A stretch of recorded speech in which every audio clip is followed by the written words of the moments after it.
Hi, ഞാൻ അൻഫാസ് അഹമ്മദ്. എല്ലാവർക്കും പുതിയൊരു ക്ലാസ്സിലേക്ക് സ്വാഗതം. അപ്പോൾ നമ്മുടെ റിവിഷൻ സീരീസിന്റെ അടുത്ത ക്ലാസ്സിലേക്ക് നമ്മൾ കിടക്കുകയാണ്. ഇതിന് മുമ്പെടുത്ത ക്ലാസ്സുകൾ നിങ്ങൾ കാണാത്തവരാണെങ്കിൽ തീർച്ചയായും കാണാൻ ശ്രമിക്കുക. നമ്മൾ റിവിഷൻ സീരീസ് എന്നൊരു പ്ലേലിസ്റ്റ് ക്രിയേറ്റ് ചെയ്യുന്നുണ്ട്. അതിൽ ഓരോ ക്ലാസ്സുകളും നമ്മൾ ഉൾപ്പെടുത്തിയിട്ടുണ്ട്. അപ്പോൾ കാണാത്തവരാണെങ്കിൽ തീർച്ചയായും കാണാൻ ശ്രമിക്കുക. തീർച്ചയായും നിങ്ങൾക്ക് ഉപകരിക്കും. പിന്നെ ഓരോ ക്ലാസ്സിൻ്റെയും നോട്ട്സ് നിങ്ങൾക്ക് ആവശ്യമാണെന്നുണ്ടെങ്കിൽ, ഓരോ PDF നിങ്ങൾക്ക് ആവശ്യമാണെന്നുണ്ടെങ്കിൽ നമ്മുടെ ടെലിഗ്രാം ചാനൽ ജോയിൻ ചെയ്യാത്തവരാണെങ്കിൽ തീർച്ചയായും ജോയിൻ ചെയ്യാൻ ശ്രമിക്കുക. ഓരോ ക്ലാസ്സും അല്ലെങ്കിൽ ഓരോ PDF നിങ്ങൾക്ക് ടെലിഗ്രാം ചാനലിൽ ഇട്ട് തരുന്നതാണ്. അപ്പോൾ PDF നിങ്ങൾക്ക് വായിച്ചിട്ട് ഓരോ അനുബന്ധ വിവരങ്ങളും ഓർത്തെടുക്കാൻ പറ്റുന്നുണ്ടോ എന്നൊക്കെ ടെസ്റ്റ് ചെയ്യാൻ വേണ്ടിയിട്ട് നമ്മൾ PDF നമ്മൾ ഗ്രൂപ്പിൽ ഇടുന്നതാണ്. അപ്പോൾ PDF ആവശ്യമുള്ളവർ നമ്മുടെ ടെലിഗ്രാം ചാനലിൽ തീർച്ചയായിട്ടും ജോയിൻ ചെയ്യുക. എല്ലാത്തിൻ്റെയും ലിങ്ക് നമ്മൾ കമൻറ്റ് ബോക്സിൽ കൊടുത്തിട്ടുണ്ട്. അപ്പോൾ നമുക്ക് നേരെ നമ്മുടെ ക്ലാസ്സിലേക്ക് കിടക്കാം.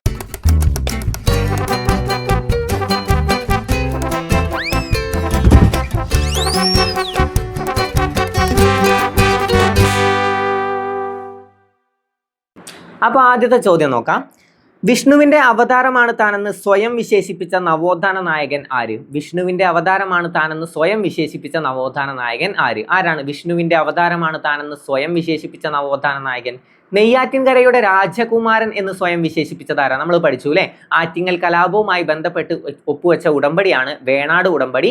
1723 വേണാട് ഉടമ്പടി. വേണാട് ഉടമ്പടിയിൽ നെയ്യാറ്റിൻകരയുടെ രാജകുമാരൻ എന്ന പേരിൽ ഒപ്പുവെച്ചതാരാ നമുക്ക് ചോദ്യം വന്നാൽ അത് മാർത്താണ്ഡവർമ്മയാണ് അല്ലേ?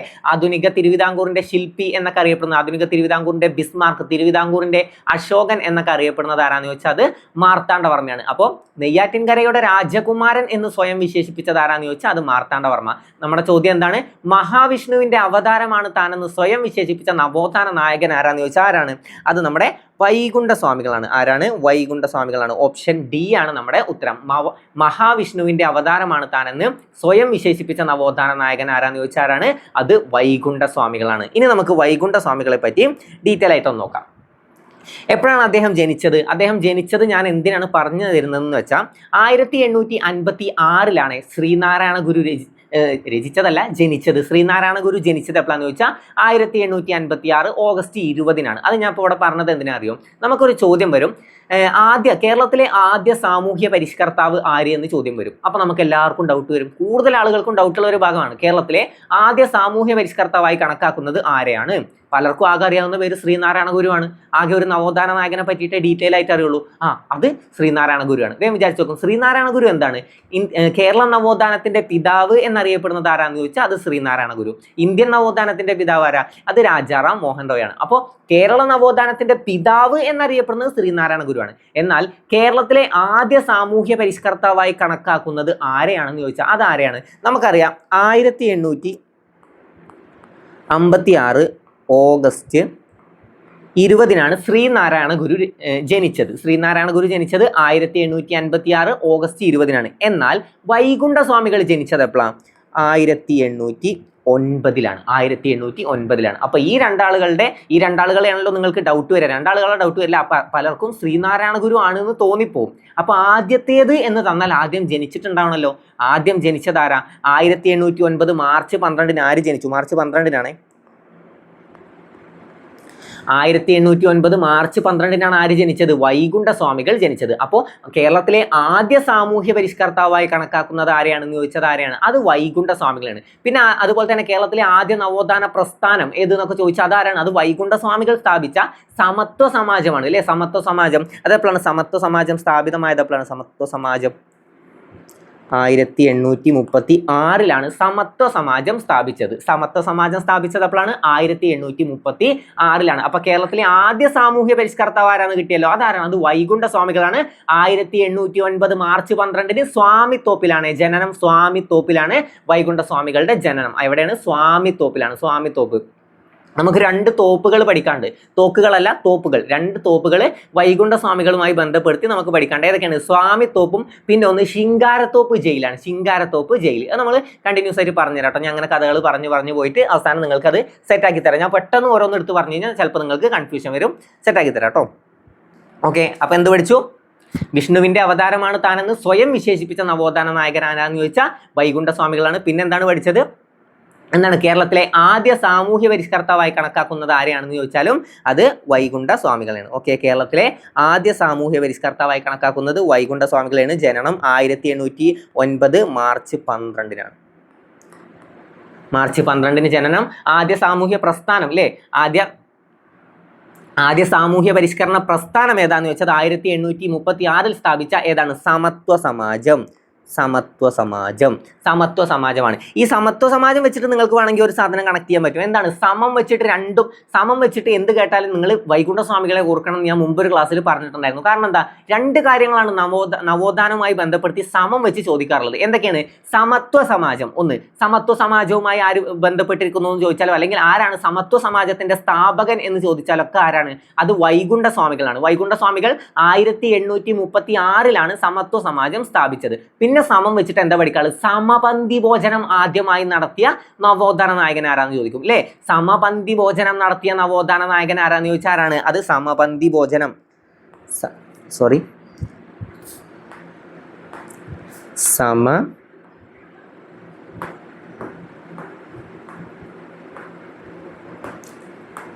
സമപന്തി ഭോജനം നടത്തിയത് ആരാന്ന് ചോദിച്ചാലും ആരാണ്? സമപന്തി ഭോജനം നടത്തിയതും വൈകുണ്ഠ സ്വാമികളാണ്. സമത്വ സമാജം, രണ്ടിലും ഒരു സമം ഉണ്ടല്ലോ, സമത്വ സമാജം രണ്ടിലും സമം ഉണ്ട്. അപ്പൊ സമ ആരാണ്? വൈകുണ്ഠ സ്വാമികളാണ്. സമത്വ സമാജം, സമപന്തി ഭോജനം. സമത്വ സമാജം സ്ഥാപിച്ച വർഷം ചോദിച്ചാൽ 1836 ഓക്കെ. ബ്രഹ്മസമാജം എപ്പോഴാണ്? 1828 ഓഗസ്റ്റ് 20 അല്ലേ?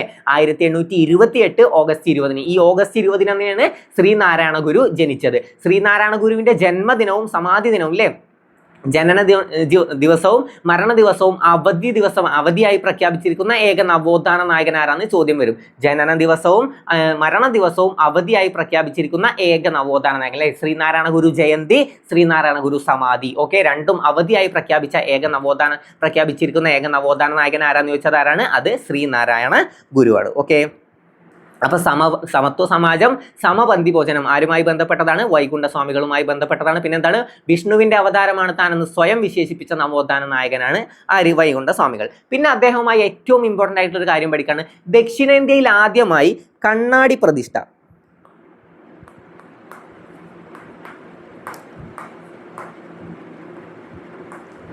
ദക്ഷിണേന്ത്യയിൽ ആദ്യമായി കണ്ണാടി പ്രതിഷ്ഠ നടത്തിയ നവോത്ഥാന നായകൻ ആരാന്ന് ചോദ്യം വന്ന അതാരാണ്? ദക്ഷിണേന്ത്യയിൽ ആദ്യമായി കണ്ണാടി പ്രതിഷ്ഠ നടത്തിയ നവോത്ഥാന നായകൻ ആരാന്ന് ചോദിച്ചാൽ അത് വൈകുണ്ഠ സ്വാമികളാണ്. ദക്ഷിണേന്ത്യയിൽ ആദ്യമായി കണ്ണാടി പ്രതിഷ്ഠ നടത്തിയ നവോത്ഥാന നായകൻ ആരാണ്? വൈകുണ്ഠ സ്വാമികളാണ്. ശ്രീനാരായണ ഗുരു കണ്ണാടി പ്രതിഷ്ഠയിലൂടെ മുന്നോട്ട് വെച്ച ആശയം എന്താണ്? അഹം ബ്രഹ്മാസ്മി. നമ്മൾ പഠിച്ചതാണ് അല്ലേ? You are your self God അല്ലെ? കണ്ണാടിയിൽ നോക്കിയിട്ട് എന്താ പറയാ? അഹം ബ്രഹ്മാസ്മി, you are your self God അല്ലെ? അപ്പൊ കണ്ണാടി പ്രതിഷ്ഠയിലൂടെ ഗുരു മുന്നോട്ട് വെച്ച ആശയം എന്താന്ന് ചോദിച്ചാൽ അഹം ബ്രഹ്മാസ്മി. പക്ഷേ ദക്ഷിണേന്ത്യയിൽ ആദ്യമായി കണ്ണാടി പ്രതിഷ്ഠ നടത്തിയത് ആരാന്ന് ചോദിച്ചാൽ അതാരാണ്? അത് വൈകുണ്ഠ സ്വാമികളാണ്. ഓക്കെ, അപ്പൊ ദക്ഷിണേന്ത്യയിൽ ആദ്യമായി കണ്ണാടി പ്രതിഷ്ഠ നടത്തിയ നവോത്ഥാന നായകൻ, സമപന്തി ഭോജനം നടത്തിയത് സമത്വ സമാജം ആര് സ്ഥാപിച്ചു എന്ന് ചോദിച്ചാലും വൈകുണ്ഠ സ്വാമികളാണ്. അപ്പൊ ഇത്ര കാര്യങ്ങൾ ക്ലിയർ അല്ലേ? അപ്പൊ കേരളത്തിലെ ആദ്യ സാമൂഹ്യ പരിഷ്കർത്താവായി കണക്കാക്കുന്നത് ആരെയാണെന്ന് ചോദിച്ചാൽ ഈ വർഷം മാത്രം ആലോചിച്ച് വെച്ചാൽ നമുക്ക് കിട്ടും. 1809 മാർച്ച് 12 വൈകുണ്ഠ സ്വാമികൾ ജനിച്ചത്. പിന്നെ എന്താണ് പഠിച്ചത്? വിഷ്ണുവിന്റെ അവതാരമാണ് താനെന്ന് സ്വയം വിശേഷിപ്പിച്ച നവോത്ഥാന നായകൻ. പിന്നെ നമുക്ക് ചോദ്യം വരുമല്ലോ, മുടിചൂടും പെരുമാൾ എന്നറിയപ്പെട്ടിരുന്നത് ആരാണെന്ന്? മുടിചൂടും പെരുമാൾ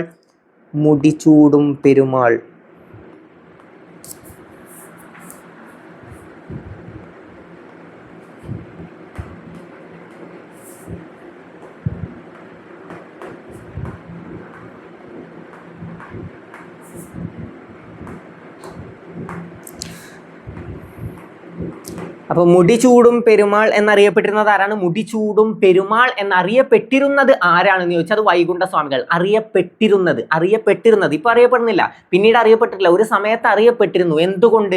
മുടിചൂടും പെരുമാൾ എന്നത് മാറിയിട്ടുണ്ട്. അതെന്തുകൊണ്ടാണ്? മുടിചൂടും പെരുമാൾ.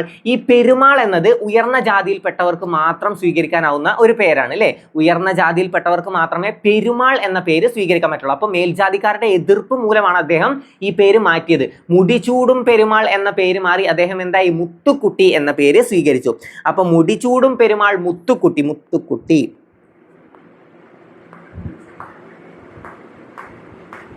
മുടിചൂടും പെരുമാൾ മുത്തുക്കുട്ടി എന്നിങ്ങനെ അറിയപ്പെട്ടിരുന്നത് ആരാന്ന് ചോദിച്ചാൽ അതാരാണ്? അത് വൈകുണ്ഠ സ്വാമികളാണ്. വിഷ്ണുവിന്റെ അവതാരമാണ് താനെന്ന് സ്വയം വിശേഷിപ്പിച്ച നവോത്ഥാന നായകൻ ആരാന്ന് ചോദിച്ചാലും വൈകുണ്ഠ സ്വാമികളാണ്. അപ്പോ മുടിചൂടും പെരുമാൾ, മുത്തുക്കുട്ടി, പിന്നെ സമ്പൂർണ്ണ ദേവൻ എന്നറിയപ്പെട്ടിരുന്ന നവോത്ഥാന നായകൻ ആരാന്ന് ചോദിക്കും. സമ്പൂർണ്ണ ദേവൻ എന്നറിയപ്പെട്ടിരുന്നത്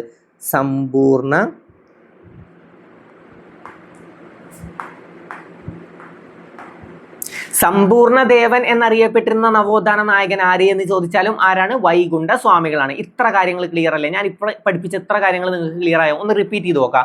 1809 മാർച്ച് 12-നാണ് അദ്ദേഹത്തിന്റെ ജനനം. അതുകൊണ്ട് തന്നെ കേരളത്തിലെ ആദ്യ സാമൂഹ്യ പരിഷ്കർത്താവായി കണക്കാക്കുന്നത് ആരെയാണെന്ന് ചോദിച്ചാൽ ആരെയാണ്? അത് വൈകുണ്ഠ സ്വാമികളാണ്. ആരാണ് കേരളത്തിലെ ആദ്യ സാമൂഹ്യ പരിഷ്കർത്താവായി കണക്കാക്കുന്നത്? വൈകുണ്ഠ സ്വാമികളാണ്. കേരള നവോത്ഥാനത്തിന്റെ പിതാവ് എന്നറിയപ്പെടുന്നത് ആരാന്ന് ചോദിച്ചാൽ അത് ശ്രീനാരായണ ഗുരുവാണ്. ശ്രീനാരായണ ഗുരുവാണ് കേരള നവോത്ഥാനത്തിന്റെ പിതാവ് എന്നറിയപ്പെടുന്നത്. കേരളത്തിലെ ആദ്യ സാമൂഹ്യ പരിഷ്കർത്താവായി കണക്കാക്കുന്നത് ആരെയാന്ന് ചോദിച്ചാൽ അതാരാണ്? അത് വൈകുണ്ഠ സ്വാമികളാണ്. 1809 മാർച്ച് 12-നാണ് ജനനം. പിന്നെ സമത്വ സമാജം സ്ഥാപിച്ചത്, സമത്വ സമാജത്തിന്റെ സ്ഥാപകൻ ആരാന്ന് ചോദിച്ചാലും അതാരാണ്? അത് വൈകുണ്ഠ സ്വാമികളാണ്. സമത്വ സമാജം എപ്പോഴാണ്? 1836-ലാണ് സമത്വ സമാജം സ്ഥാപിച്ചത്. 1836-ലാണ് സമത്വ സമാജം സ്ഥാപിച്ചത്. സമപന്തി ഭോജനം നടത്തി, രണ്ട് സമങ്ങളും ആരുമായി ബന്ധപ്പെട്ടതാണ്? വൈകുണ്ഠ സ്വാമികളുമായി ബന്ധപ്പെട്ടതാണ്. അപ്പൊ സമപന്തി ഭോജനം നടത്തിയ നവോത്ഥാന നായകൻ ആരാന്ന് ചോദിച്ചാലും ആരാണ്? അത് വൈകുണ്ഠ സ്വാമികളാണ്. സമപന്തി ഭോജനം നടത്തിയത് ആരാണ്? വൈകുണ്ഠ സ്വാമികളാണ്. അവിടെ വേറെ സാധനം വരുന്നുണ്ട് കേട്ടോ. പന്തി ഭോജനം, പ്രീതി ഭോജനം, മിശ്ര ഭോജനം ഇതൊക്കെ വരുന്നുണ്ട്. ഞാൻ ലാസ്റ്റ് പറഞ്ഞുതരാം. ഇപ്പൊ പറഞ്ഞാൽ ചിലപ്പോൾ കൺഫ്യൂഷൻ ആവും. ഇപ്പൊ നമ്മൾ പഠിച്ച കാര്യങ്ങളൊന്ന് റിപ്പീറ്റ് ചെയ്തു. അപ്പൊ സമപന്തി ഭോജനം, സമത്വ സമാജം ഇത് രണ്ടും ആരുമായി ബന്ധപ്പെട്ടതാണ്? വൈകുണ്ഠ സ്വാമികളുമായി ബന്ധപ്പെട്ടതാണ്. എന്തൊക്കെയാണ് അദ്ദേഹം അറിയപ്പെട്ടിരുന്നത്? മുടിചൂടും പെരുമാൾ അല്ലെ, മുടിചൂടും പെരുമാൾ എന്നാണ് അദ്ദേഹം അറിയപ്പെട്ടിരുന്നത്. പിന്നീട് മേൽജാതിക്കാരുടെ എതിർപ്പ് മൂലം അദ്ദേഹം ആ പേര് മാറ്റുകയുണ്ടായി. എന്തിലേക്കാണ് മാറ്റിയത്? പെരുമാൾ എന്ന പേര് അതിലുള്ളത് കൊണ്ടാണ് കേട്ടോ. എന്തുകൊണ്ടാണ് ജസ്റ്റ് ഒന്ന് മനസ്സിലാക്കി വെച്ചാൽ നിങ്ങൾക്ക് കൂടുതൽ എളുപ്പമാവും. ചിലപ്പോൾ ഏത് പേരാണ് അദ്ദേഹം മാറ്റിയതെന്ന് ചോദിച്ചിട്ട് മുത്തുക്കുട്ടി തന്നാൽ ചിലപ്പോൾ മുത്തുക്കുട്ടി അദ്ദേഹവുമായി ബന്ധപ്പെട്ടതല്ലേ, അതുകൊണ്ട് പോയിട്ട് കറുപ്പിക്കാതിരിക്കാനാണ് ഞാൻ എന്താണ് സംഭവം എന്ന് നേരെ പറഞ്ഞു തരുന്നത്. മുടിചൂടും പെരുമാൾ, ഈ പെരുമാൾ എന്ന പേര് മേൽജാതിക്കാർക്ക് മാത്രമേ സ്വീകരിക്കാൻ പാടുള്ളായിരുന്നു ആ സമയത്ത്. അപ്പോൾ മേൽജാതിക്കാരുടെ എതിർപ്പ് മൂലം അദ്ദേഹം മുടിചൂടും പെരുമാൾ എന്ന പേര് മാറ്റി മുത്തുക്കുട്ടി എന്നത് സ്വീകരിച്ചു. മുത്തുക്കുട്ടി. അപ്പൊ മുടിചൂടും പെരുമാൾ, മുത്തുക്കുട്ടി എന്നിങ്ങനെ അറിയപ്പെട്ടിരുന്നത് ആരാന്ന് ചോദിച്ചാലും വിഷ്ണുവിന്റെ അവതാരമാണ് താനെന്ന് സ്വയം, മഹാവിഷ്ണുവിന്റെ അവതാരമാണ് താനെന്ന് സ്വയം വിശേഷിപ്പിച്ചത് ആര് എന്ന് ചോദിച്ചാലും ഒക്കെ വൈകുണ്ഠ സ്വാമികളാണ്. സമ്പൂർണ്ണ ദേവൻ എന്നറിയപ്പെട്ടിരുന്ന നവോത്ഥാന നായകൻ ആരാന്ന് ചോദിച്ചാലും വൈകുണ്ഠ സ്വാമികളാണ്. സമ്പൂർണ്ണ ദേവൻ എന്നറിയപ്പെട്ടിരുന്നതും വൈകുണ്ഠ സ്വാമികളാണ്. ഇത്ര കാര്യങ്ങൾ ക്ലിയർ അല്ലേ? സമ്പൂർണ്ണ ദേവൻ എന്നറിയപ്പെടുന്നത് ആരാണ്? വൈകുണ്ഠ സ്വാമികളാണ്. സമത്വ സമാജം, സമപന്തി ഭോജനം ഈ കാര്യങ്ങളൊക്കെ ക്ലിയർ അല്ലേ? അദ്ദേഹം ജനിച്ച സ്ഥലം പഠിച്ചു വെച്ചോ. സ്വാമിത്തോപ്പാണ് കേട്ടോ. സ്വാമിത്തോപ്പ്. എല്ലാ ജാതിയിൽപ്പെട്ടവർക്കും ഉപയോഗിക്കാൻ വേണ്ടി അദ്ദേഹം ഒരു കിണർ സ്ഥാപിച്ചിരുന്നു. വളരെ ഇമ്പോർട്ടന്റ് ആയിട്ടുള്ള പോയിന്റ് ആണ് അല്ലേ? എല്ലാ ജാതിയിൽപ്പെട്ടവർക്കും ആ സമയത്ത് അങ്ങനെ എല്ലാ ജാതിയിൽപ്പെട്ടവർക്കൊന്നും ഒരു കിണറ്റിൽ നിന്നും വെള്ളം എടുക്കാൻ പറ്റില്ല. സാമാന്യം നമുക്ക് ചിന്തിച്ചറിയാൻ പറ്റും അല്ലേ? മേൽജാതി, കീഴ്ജാതി, ഐത്തം ഒക്കെ നിലനിന്നിരുന്ന കാലമാണ്. അപ്പൊ ആ സമയത്ത് എന്ത് പറ്റില്ല? ഒരു കിണറ്റിൽ നിന്നും എല്ലാവർക്കും എന്തെടുക്കാൻ പറ്റില്ല? വെള്ളം എടുക്കാൻ പറ്റില്ല. അപ്പൊ അതിനെ എതിർത്തുകൊണ്ട് അദ്ദേഹം എന്ത് ചെയ്തു? എല്ലാ ജാതിയിൽപ്പെട്ടവർക്കും ഉപയോഗിക്കാൻ വേണ്ടി ഒരു കിണർ അദ്ദേഹം നിർമ്മിച്ചു. ആ കിണറിന്റെ പേര് നിങ്ങൾ പഠിച്ചു വെക്കണം. മുന്തിരിക്കിണർ.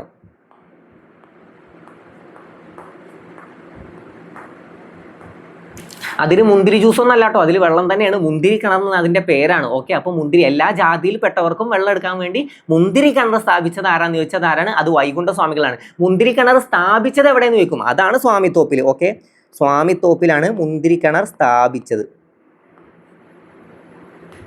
സ്വാമിത്തോപ്പിലാണ് മുന്തിരി കിണർ സ്ഥാപിച്ചത്. അപ്പൊ സ്വാമിത്തോപ്പിൽ മുന്തിരി കിണർ സ്ഥാപിച്ചത് ആര് എന്ന് ചോദിച്ചാലും വൈകുണ്ഠ സ്വാമികളാണ്. എന്തിനാണ് സ്ഥാപിച്ചത്? എല്ലാ ജാതിയിൽപ്പെട്ടവർക്കും ഉപയോഗിക്കാൻ വേണ്ടി മുന്തിരി കിണർ സ്ഥാപിച്ചത് ആര് എന്ന് ചോദിച്ചാൽ അത് വൈകുണ്ഠ സ്വാമികളാണ്. വൈകുണ്ഠ സ്വാമികളെ പറ്റി ഇത്ര കാര്യങ്ങൾ കിട്ടിയോ? പിന്നെ ഏറ്റവും ഇമ്പോർട്ടന്റ് ആയിട്ട് ഒരു പോയിന്റ് ഞാൻ പറഞ്ഞിരുന്നു. ദക്ഷിണേന്ത്യയിൽ ആദ്യമായി കണ്ണാടി പ്രതിഷ്ഠ നടത്തിയ നവോത്ഥാന നായകൻ ആര് എന്ന് ചോദിച്ചാൽ അറിയാതെ പോയി ശ്രീനാരായണ ഗുരുവിനെ കുത്തരുത്. ആരാണ് ദക്ഷിണേന്ത്യയിൽ ആദ്യമായി കണ്ണാടി പ്രതിഷ്ഠ നടത്തിയത് ആര് എന്ന് ചോദിച്ചാൽ അത് വൈകുണ്ഠ സ്വാമികളാണ്. ദക്ഷിണേന്ത്യയിൽ ആദ്യമായി കണ്ണാടി പ്രതിഷ്ഠ നടത്തിയ നവോത്ഥാന നായകനാണ് വൈകുണ്ഠ സ്വാമികൾ.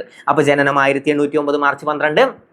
എപ്പോഴാണ് ശ്രീനാരായണ ഗുരുവിന്റെ ജനനം? 1856 ഓഗസ്റ്റ് 20. ബ്രഹ്മസമാജം സ്ഥാപിച്ച ദിവസമാണ് ഓഗസ്റ്റ് 20. ഓക്കെ, ഓഗസ്റ്റ് 20-നാണ് അദ്ദേഹത്തിന്റെ ശ്രീനാരായണ ഗുരുവിന്റെ ജനനം. അതുകൊണ്ട് തന്നെ ആദ്യത്തെ സാമൂഹ്യ പരിഷ്കർത്താവ് അദ്ദേഹം ആവില്ല. കാരണം എന്താ? അതിന് മുമ്പ് ജനിച്ച ഒരാളുണ്ടല്ലോ, വൈകുണ്ഠ സ്വാമികൾ ഉണ്ടല്ലോ അല്ലെ. അപ്പോൾ അതുകൊണ്ട് തന്നെ അവിടെ ക്ലിയർ ആണ്. വൈകുണ്ഠ സ്വാമികൾ ജനിച്ചത് 1809 മാർച്ച് 12-നാണ്.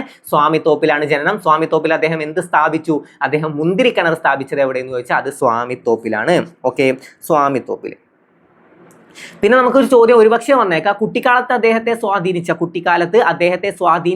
കൃതി, തമിഴ് കൃതി ഏത് എന്ന് ചോദിച്ചാൽ അതേതാണ്?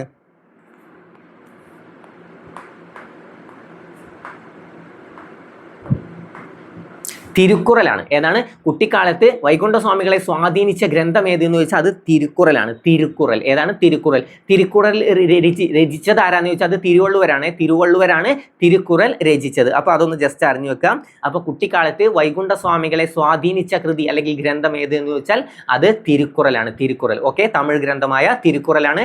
രചിച്ചത് ആരാന്ന് ചോദിച്ചാൽ തിരുവള്ളുവരാണ്. തിരുവള്ളുവരാണ്. ഓക്കെ. പിന്നെ നമ്മൾ എന്ത് പഠിക്കണം? പിന്നെ അദ്ദേഹം ജയിലിലായിട്ടുണ്ട് കേട്ടോ. ഒരു വട്ടം അദ്ദേഹം ജയിലിലായിട്ടുണ്ട്. അതിന് ഞാൻ ഒരു സംഭവം പറഞ്ഞുതരാം. നമുക്ക് എപ്പോഴും ചോദ്യം വരാനുണ്ട്, ബ്രിട്ടീഷ് ഭരണത്തെ വെണ്ണീച ഭരണം എന്ന് വിശേഷിപ്പിച്ചത് ആര് എന്ന് ചോദ്യം വരാനുണ്ട്. അപ്പൊ നമ്മൾ വിചാരിക്കും ബ്രിട്ടീഷുകാരാണ് അദ്ദേഹത്തെ പിടിച്ച് ജയിലിലിട്ടത്. അല്ല കേട്ടോ. ബ്രിട്ടീഷ് ഭരണത്തെ വെണ്ണീച ഭരണം എന്നും തിരുവിതാംകൂർ രാജഭരണത്തെ കരിനീച ഭരണം എന്നും, അല്ലേ? ബ്രിട്ടീഷുകാർ വെള്ളക്കാരാണ്, അപ്പൊ അതുകൊണ്ട് തന്നെ വെണ്ണീച ഭരണം. പിന്നെ തിരുവിതാംകൂറുകാർ കറുത്തിട്ടാണല്ലോ, അപ്പോൾ കരിനീച ഭരണം. ഓക്കെ, അങ്ങനെ ആലോചിച്ച് വെച്ചാൽ മതി കേട്ടോ. തിരുവിതാംകൂറുകാർ കരിനീച ഭരണം എന്നും പിന്നെ തിരുവിതാംകൂർ രാജാവിനെ അനന്തപുരി നീചൻ എന്നും, അനന്തപുരിയിലെ നീചൻ എന്നും വിശേഷിപ്പിച്ചത് ആര് എന്ന് ചോദ്യം വന്നാൽ അത് വൈകുണ്ഠസ്വാമികളാണ്. അപ്പൊ കിട്ടിയല്ലോ. ബ്രിട്ടീഷ് ഭരണത്തെ വെണ്ണീച ഭരണം. ഓക്കെ, ബ്രിട്ടീഷ് ഭരണത്തെ വെളുത്ത പിശാചിന്റെ ഭരണം എന്നൊക്കെ ഉണ്ട് കേട്ടോ. അപ്പൊ അങ്ങനെ ചോദ്യം വന്നാലും കിട്ടണം. ബ്രിട്ടീഷ് ഭരണത്തെ വെളുത്ത പിശാചിന്റെ ഭരണം അല്ലെങ്കിൽ വെണ്ണീച ഭരണം എന്നൊക്കെ വിശേഷിപ്പിച്ചത് ആര് എന്ന് ചോദിച്ചാൽ അത് വൈകുണ്ഠസ്വാമികളാണ്. പിന്നെ എന്താണ്? തിരുവിതാംകൂർ രാജഭരണത്തെ കരിനീച ഭരണം. ഓക്കെ, കറുത്ത പിശാചിന്റെ ഭരണം. തിരുവിതാംകൂർ രാജഭരണത്തെ കരിനീച ഭരണം എന്നും തിരുവിതാംകൂർ രാജാവിനെ അനന്തപുരിയിലെ നീചൻ എന്നും വിശേഷിപ്പിച്ചത് ആര് എന്ന് ചോദിച്ചാൽ അതാരാണ്? അത് വൈകുണ്ഠ സ്വാമികളാണ്. എന്തൊക്കെ വിശേഷിപ്പിച്ചു? ബ്രിട്ടീഷ് ഭരണത്തെ വെണ്ണീച ഭരണം, തിരുവിതാംകൂർ രാജഭരണത്തെ കരിനീച ഭരണം, തിരുവിതാംകൂർ രാജാവിനെ അനന്തപുരിയിലെ നീചൻ. അപ്പൊ സാധനം കിട്ടിയല്ലോ. തിരുവിതാംകൂർ രാജാവിനെ അനന്തപുരിയിലെ നീചൽ എന്ന് വിശേഷിപ്പിച്ചു. അതുകൊണ്ട് തന്നെ സ്വാഭാവികമായിട്ടും അദ്ദേഹം എന്ത് ചെയ്യും? ജയിലിൽ കടക്കും. ഏത് ജയിലിലാണ് കടന്നതെന്ന് ചോദിച്ചാൽ അത് ശിങ്കാരത്തോപ്പ്. ശിങ്കാരത്തോപ്പ് ജയിലിലാണ് കടന്നത്. 1838 അദ്ദേഹത്തെ ശിങ്കാരത്തോപ്പ് ജയിലിൽ അടച്ചത്. 1838 അദ്ദേഹത്തെ ശിങ്കാരത്തോപ്പ് ജയിലിൽ അടച്ചത്. ശിങ്കാരത്തോപ്പ് ജയിലിൽ അടച്ചത് എപ്പോഴാണ്? 1838. ആരാണ് അടച്ചത്? നമ്മുടെ സ്വാതി തിരുനാൾ. തിരുവിതാംകൂറിന്റെ സുവർണ കാലഘട്ടം എന്നറിയപ്പെടുന്നത് ആരുടെ ഭരണകാലമാണെന്ന് ചോദിച്ചാൽ അത് സ്വാതി തിരുനാളിന്റെ ഭരണകാലമാണ്. എന്തൊക്കെയാണ് അദ്ദേഹം അറിയപ്പെടുന്നത്? ഗർഭശ്രീമാൻ, ദക്ഷിണ ഭോജൻ എന്നൊക്കെ അറിയപ്പെടുന്നത് ആരാന്ന് ചോദിച്ചാൽ ആരാണ്? സ്വാതി തിരുനാളാണ്. അപ്പൊ അദ്ദേഹത്തെ അറസ്റ്റ് ചെയ്ത് ജയിലിലാക്കിയത് ആര് എന്ന് ചോദിച്ചാൽ അത് സ്വാതി തിരുനാളാണ്. പക്ഷെ അങ്ങനെയല്ല ചോദ്യം വരിക. അദ്ദേഹം ഏത് ജയിലിലാണ് കടന്നതെന്ന് ചോദിച്ചാൽ ശിങ്കാരത്തോപ്പ് ജയിലിലാണ്. അല്ലെങ്കിൽ ഇങ്ങനെ ചോദ്യം വരും, തിരുവിതാംകൂർ രാജാവിനെ വൈകുണ്ഠസ്വാമികൾ എന്താണ് വിശേഷിപ്പിച്ചത്? എന്താണ്?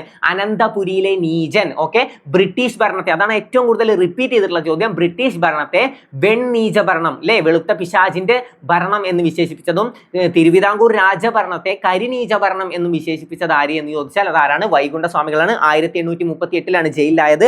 1839 മാർച്ച് 26 അദ്ദേഹം ജയിൽ മോചിതനായത്. ഇനി ജയിൽ മോചിതനായതിന്റെ പിന്നിൽ ഒരു കഥ ഉണ്ട്. ഓക്കെ, കഥയായിട്ട് ആലോചിക്കേണ്ട, ഞാൻ അങ്ങനെ പറഞ്ഞു തരുമ്പോൾ ഒരു കഥയാക്കി പറഞ്ഞുതരാം. അപ്പോൾ നിങ്ങൾക്ക് ആലോചിക്കാൻ കൂടുതൽ എളുപ്പമാവുമല്ലോ. ശരിക്കും സിമ്പിൾ ആയിട്ട് ഒരു പോയിന്റ് ആണ്. അപ്പോൾ ഞാൻ കഥയായിട്ട് പറഞ്ഞു തന്നാൽ നിങ്ങൾക്ക് ആലോചിക്കാൻ കൂടുതൽ എളുപ്പം എന്നുള്ളതുകൊണ്ടാണ് ഞാൻ ഇങ്ങനെ കാര്യങ്ങൾ പറഞ്ഞു തരുന്നത് കേട്ടോ.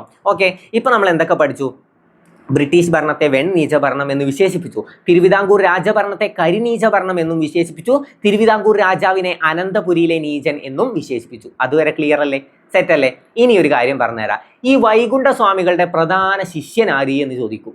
നമുക്കൊക്കെ അറിയാം, ഗുരുക്കന്മാരുടെ ഗുരു എന്നറിയപ്പെടുന്നത് ആരാണ്? തൈക്കാടയ്യൻ, അല്ലേ? ശ്രീനാരായണ ഗുരുവിന്റെ ഗുരുവാണ്, അല്ലേ? ശ്രീനാരായണ ഗുരുവിന്റെ ഗുരുവാണ് തൈക്കാടയ്യ. പിന്നെ ആരുടെയാണ്? ചട്ടമ്പി സ്വാമികളുടെ ഗുരുവാണ്. സ്വാതി തിരുനാളിന്റെ ഗുരുവാണ്. സ്വാതി തിരുനാളിന്റെ ഗുരുവാണ് തൈക്കാടയ്യ. സ്വാതി തിരുനാളിന്റെ ഗുരുവാണ്. ഈ തൈക്കാടയ്യയുടെ ഗുരുവാണ് ആര്? തൈക്കാടയ്യയുടെ ഗുരുവാണ് വൈകുണ്ഠസ്വാമികൾ. അപ്പൊ വൈകുണ്ഠസ്വാമികളുടെ പ്രധാന ശിഷ്യൻ ആര് എന്ന് ചോദിച്ചാൽ അത് തൈക്കാടയ്യൻ. ഇനി അവിടുന്ന് ഒരു കാര്യം പറഞ്ഞുതരാം. ഈ വൈകുണ്ഠസ്വാമികൾ, ഇത് വൈകുണ്ഠസ്വാമികൾ. ഓക്കെ, ഇതാണ് വൈകുണ്ഠസ്വാമികൾ.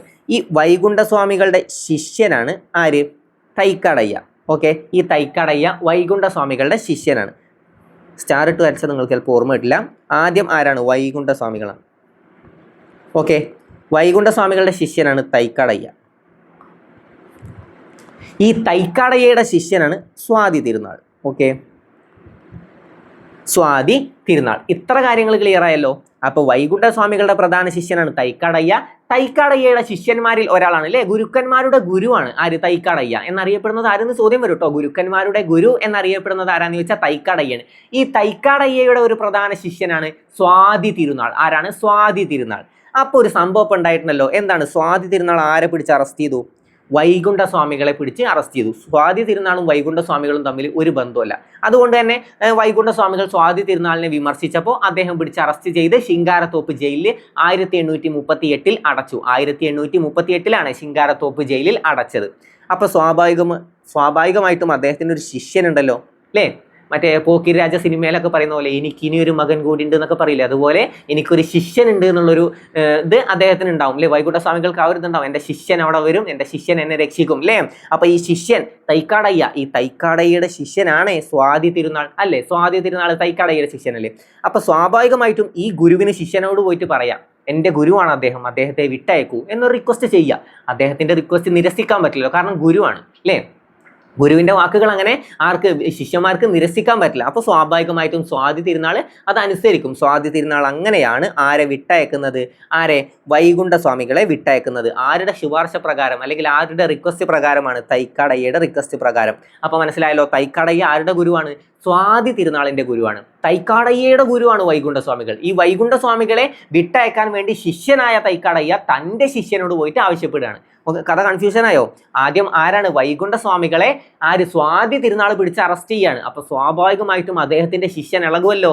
ആരാണ്? തൈക്കാടയ്യാണ്. അപ്പൊ തൈക്കാടയ്യക്ക് അറിയാം എൻ്റെ ശിഷ്യനാണ് സ്വാതി തിരുനാൾ. അപ്പൊ ഞാൻ പറഞ്ഞ സ്വാതി തിരുനാളിനെ അങ്ങനെ തട്ടിക്കളയാനാവില്ല. അപ്പൊ സ്വാതി തിരുനാളിനോട് പോയിട്ട് പറയാണ്, ശിഷ്യ എൻ്റെ ഗുരുവാണ് അദ്ദേഹം, ഞാൻ നിനക്ക് എങ്ങനെയാണോ അതുപോലെ തന്നെയാണ് അല്ലേ. സ്വാതി തിരുനാളിന് തൈക്കാടയ്യ എങ്ങനെയാണോ ഒരു ഗുരുത്വം ഉണ്ടാവുമല്ലോ, അപ്പൊ അതുപോലെ തന്നെയാണ് എനിക്ക് വൈകുണ്ഠ സ്വാമികൾ. അപ്പൊ അദ്ദേഹത്തെ വിട്ടയക്കണം, ഞാൻ നിന്നോട് അപേക്ഷിക്കണം, അല്ലെങ്കിൽ ഞാൻ നിന്നോട് ആവശ്യപ്പെടുകയാണെന്ന് പറഞ്ഞാൽ വിട്ടയക്കാതിരിക്കാൻ പറ്റില്ല. കാരണം ഗുരുവിന്റെ വാക്കുകളാണ് അല്ലേ. ഗുരുവിന്റെ വാക്കുകൾ അങ്ങനെ തട്ടിക്കളയാൻ പറ്റില്ല. അപ്പൊ ഈ സംഭവമൊക്കെ മനസ്സിലായല്ലോ. അപ്പൊ ആരാണ് വൈകുണ്ഠ സ്വാമികളെ ജയിൽ മോചിതനാക്കാൻ വേണ്ടി മുൻകൈ എടുത്തത് ആരാന്നൊക്കെ ചോദിച്ചത് ആരാണ്? അത് തൈക്കാടയ്യാണ് കേട്ടോ. ആരാണ്? തൈക്കാടയ്യാണ്. അപ്പൊ ഏകദേശം സംഭവങ്ങൾ മനസ്സിലായല്ലോ.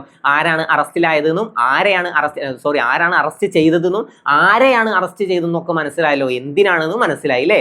ബ്രിട്ടീഷ് ഭരണത്തെ വെണ്ണീച ഭരണമെന്നും തിരുവിതാംകൂർ രാജഭരണത്തെ കരിനീച ഭരണമെന്നും തിരുവിതാംകൂർ രാജാവിനെ അനന്തപുരിയിലെ നീചൻ എന്നൊക്കെ വിശേഷിപ്പിച്ചത് ആരാണ്? അത് വൈകുണ്ഠ സ്വാമികളാണ്. ഇത് ചോദ്യം വരാറുണ്ട്, ഇങ്ങനെ വിശേഷിപ്പിച്ചത് ആരെന്നാണ് ചോദ്യം വരാറുള്ളത്. അത് വൈകുണ്ഠ സ്വാമികളാണ്. അതിന്റെ പേരിൽ ഏത് ജയിലാണ്? ശിങ്കാരത്തോപ്പ് ജയിലിലാണ് അറസ്റ്റിലായത്. 1838 1838. ഇനി അദ്ദേഹത്തിന്റെ ഒരു പ്രശസ്തമായ വാക്കുകളുണ്ട്.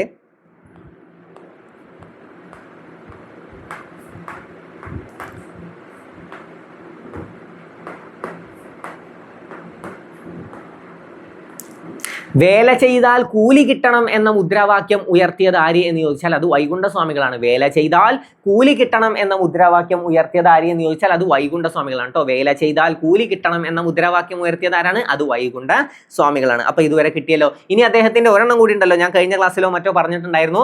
ജാതി ഒന്ന്, മതം ഒന്ന്, കുലമൊന്ന്, ദൈവമൊന്ന് മനുഷ്യന് എന്ന് പറഞ്ഞത് ആരാണ്? അത് വൈകുണ്ഠ സ്വാമികളാണ് അല്ലേ.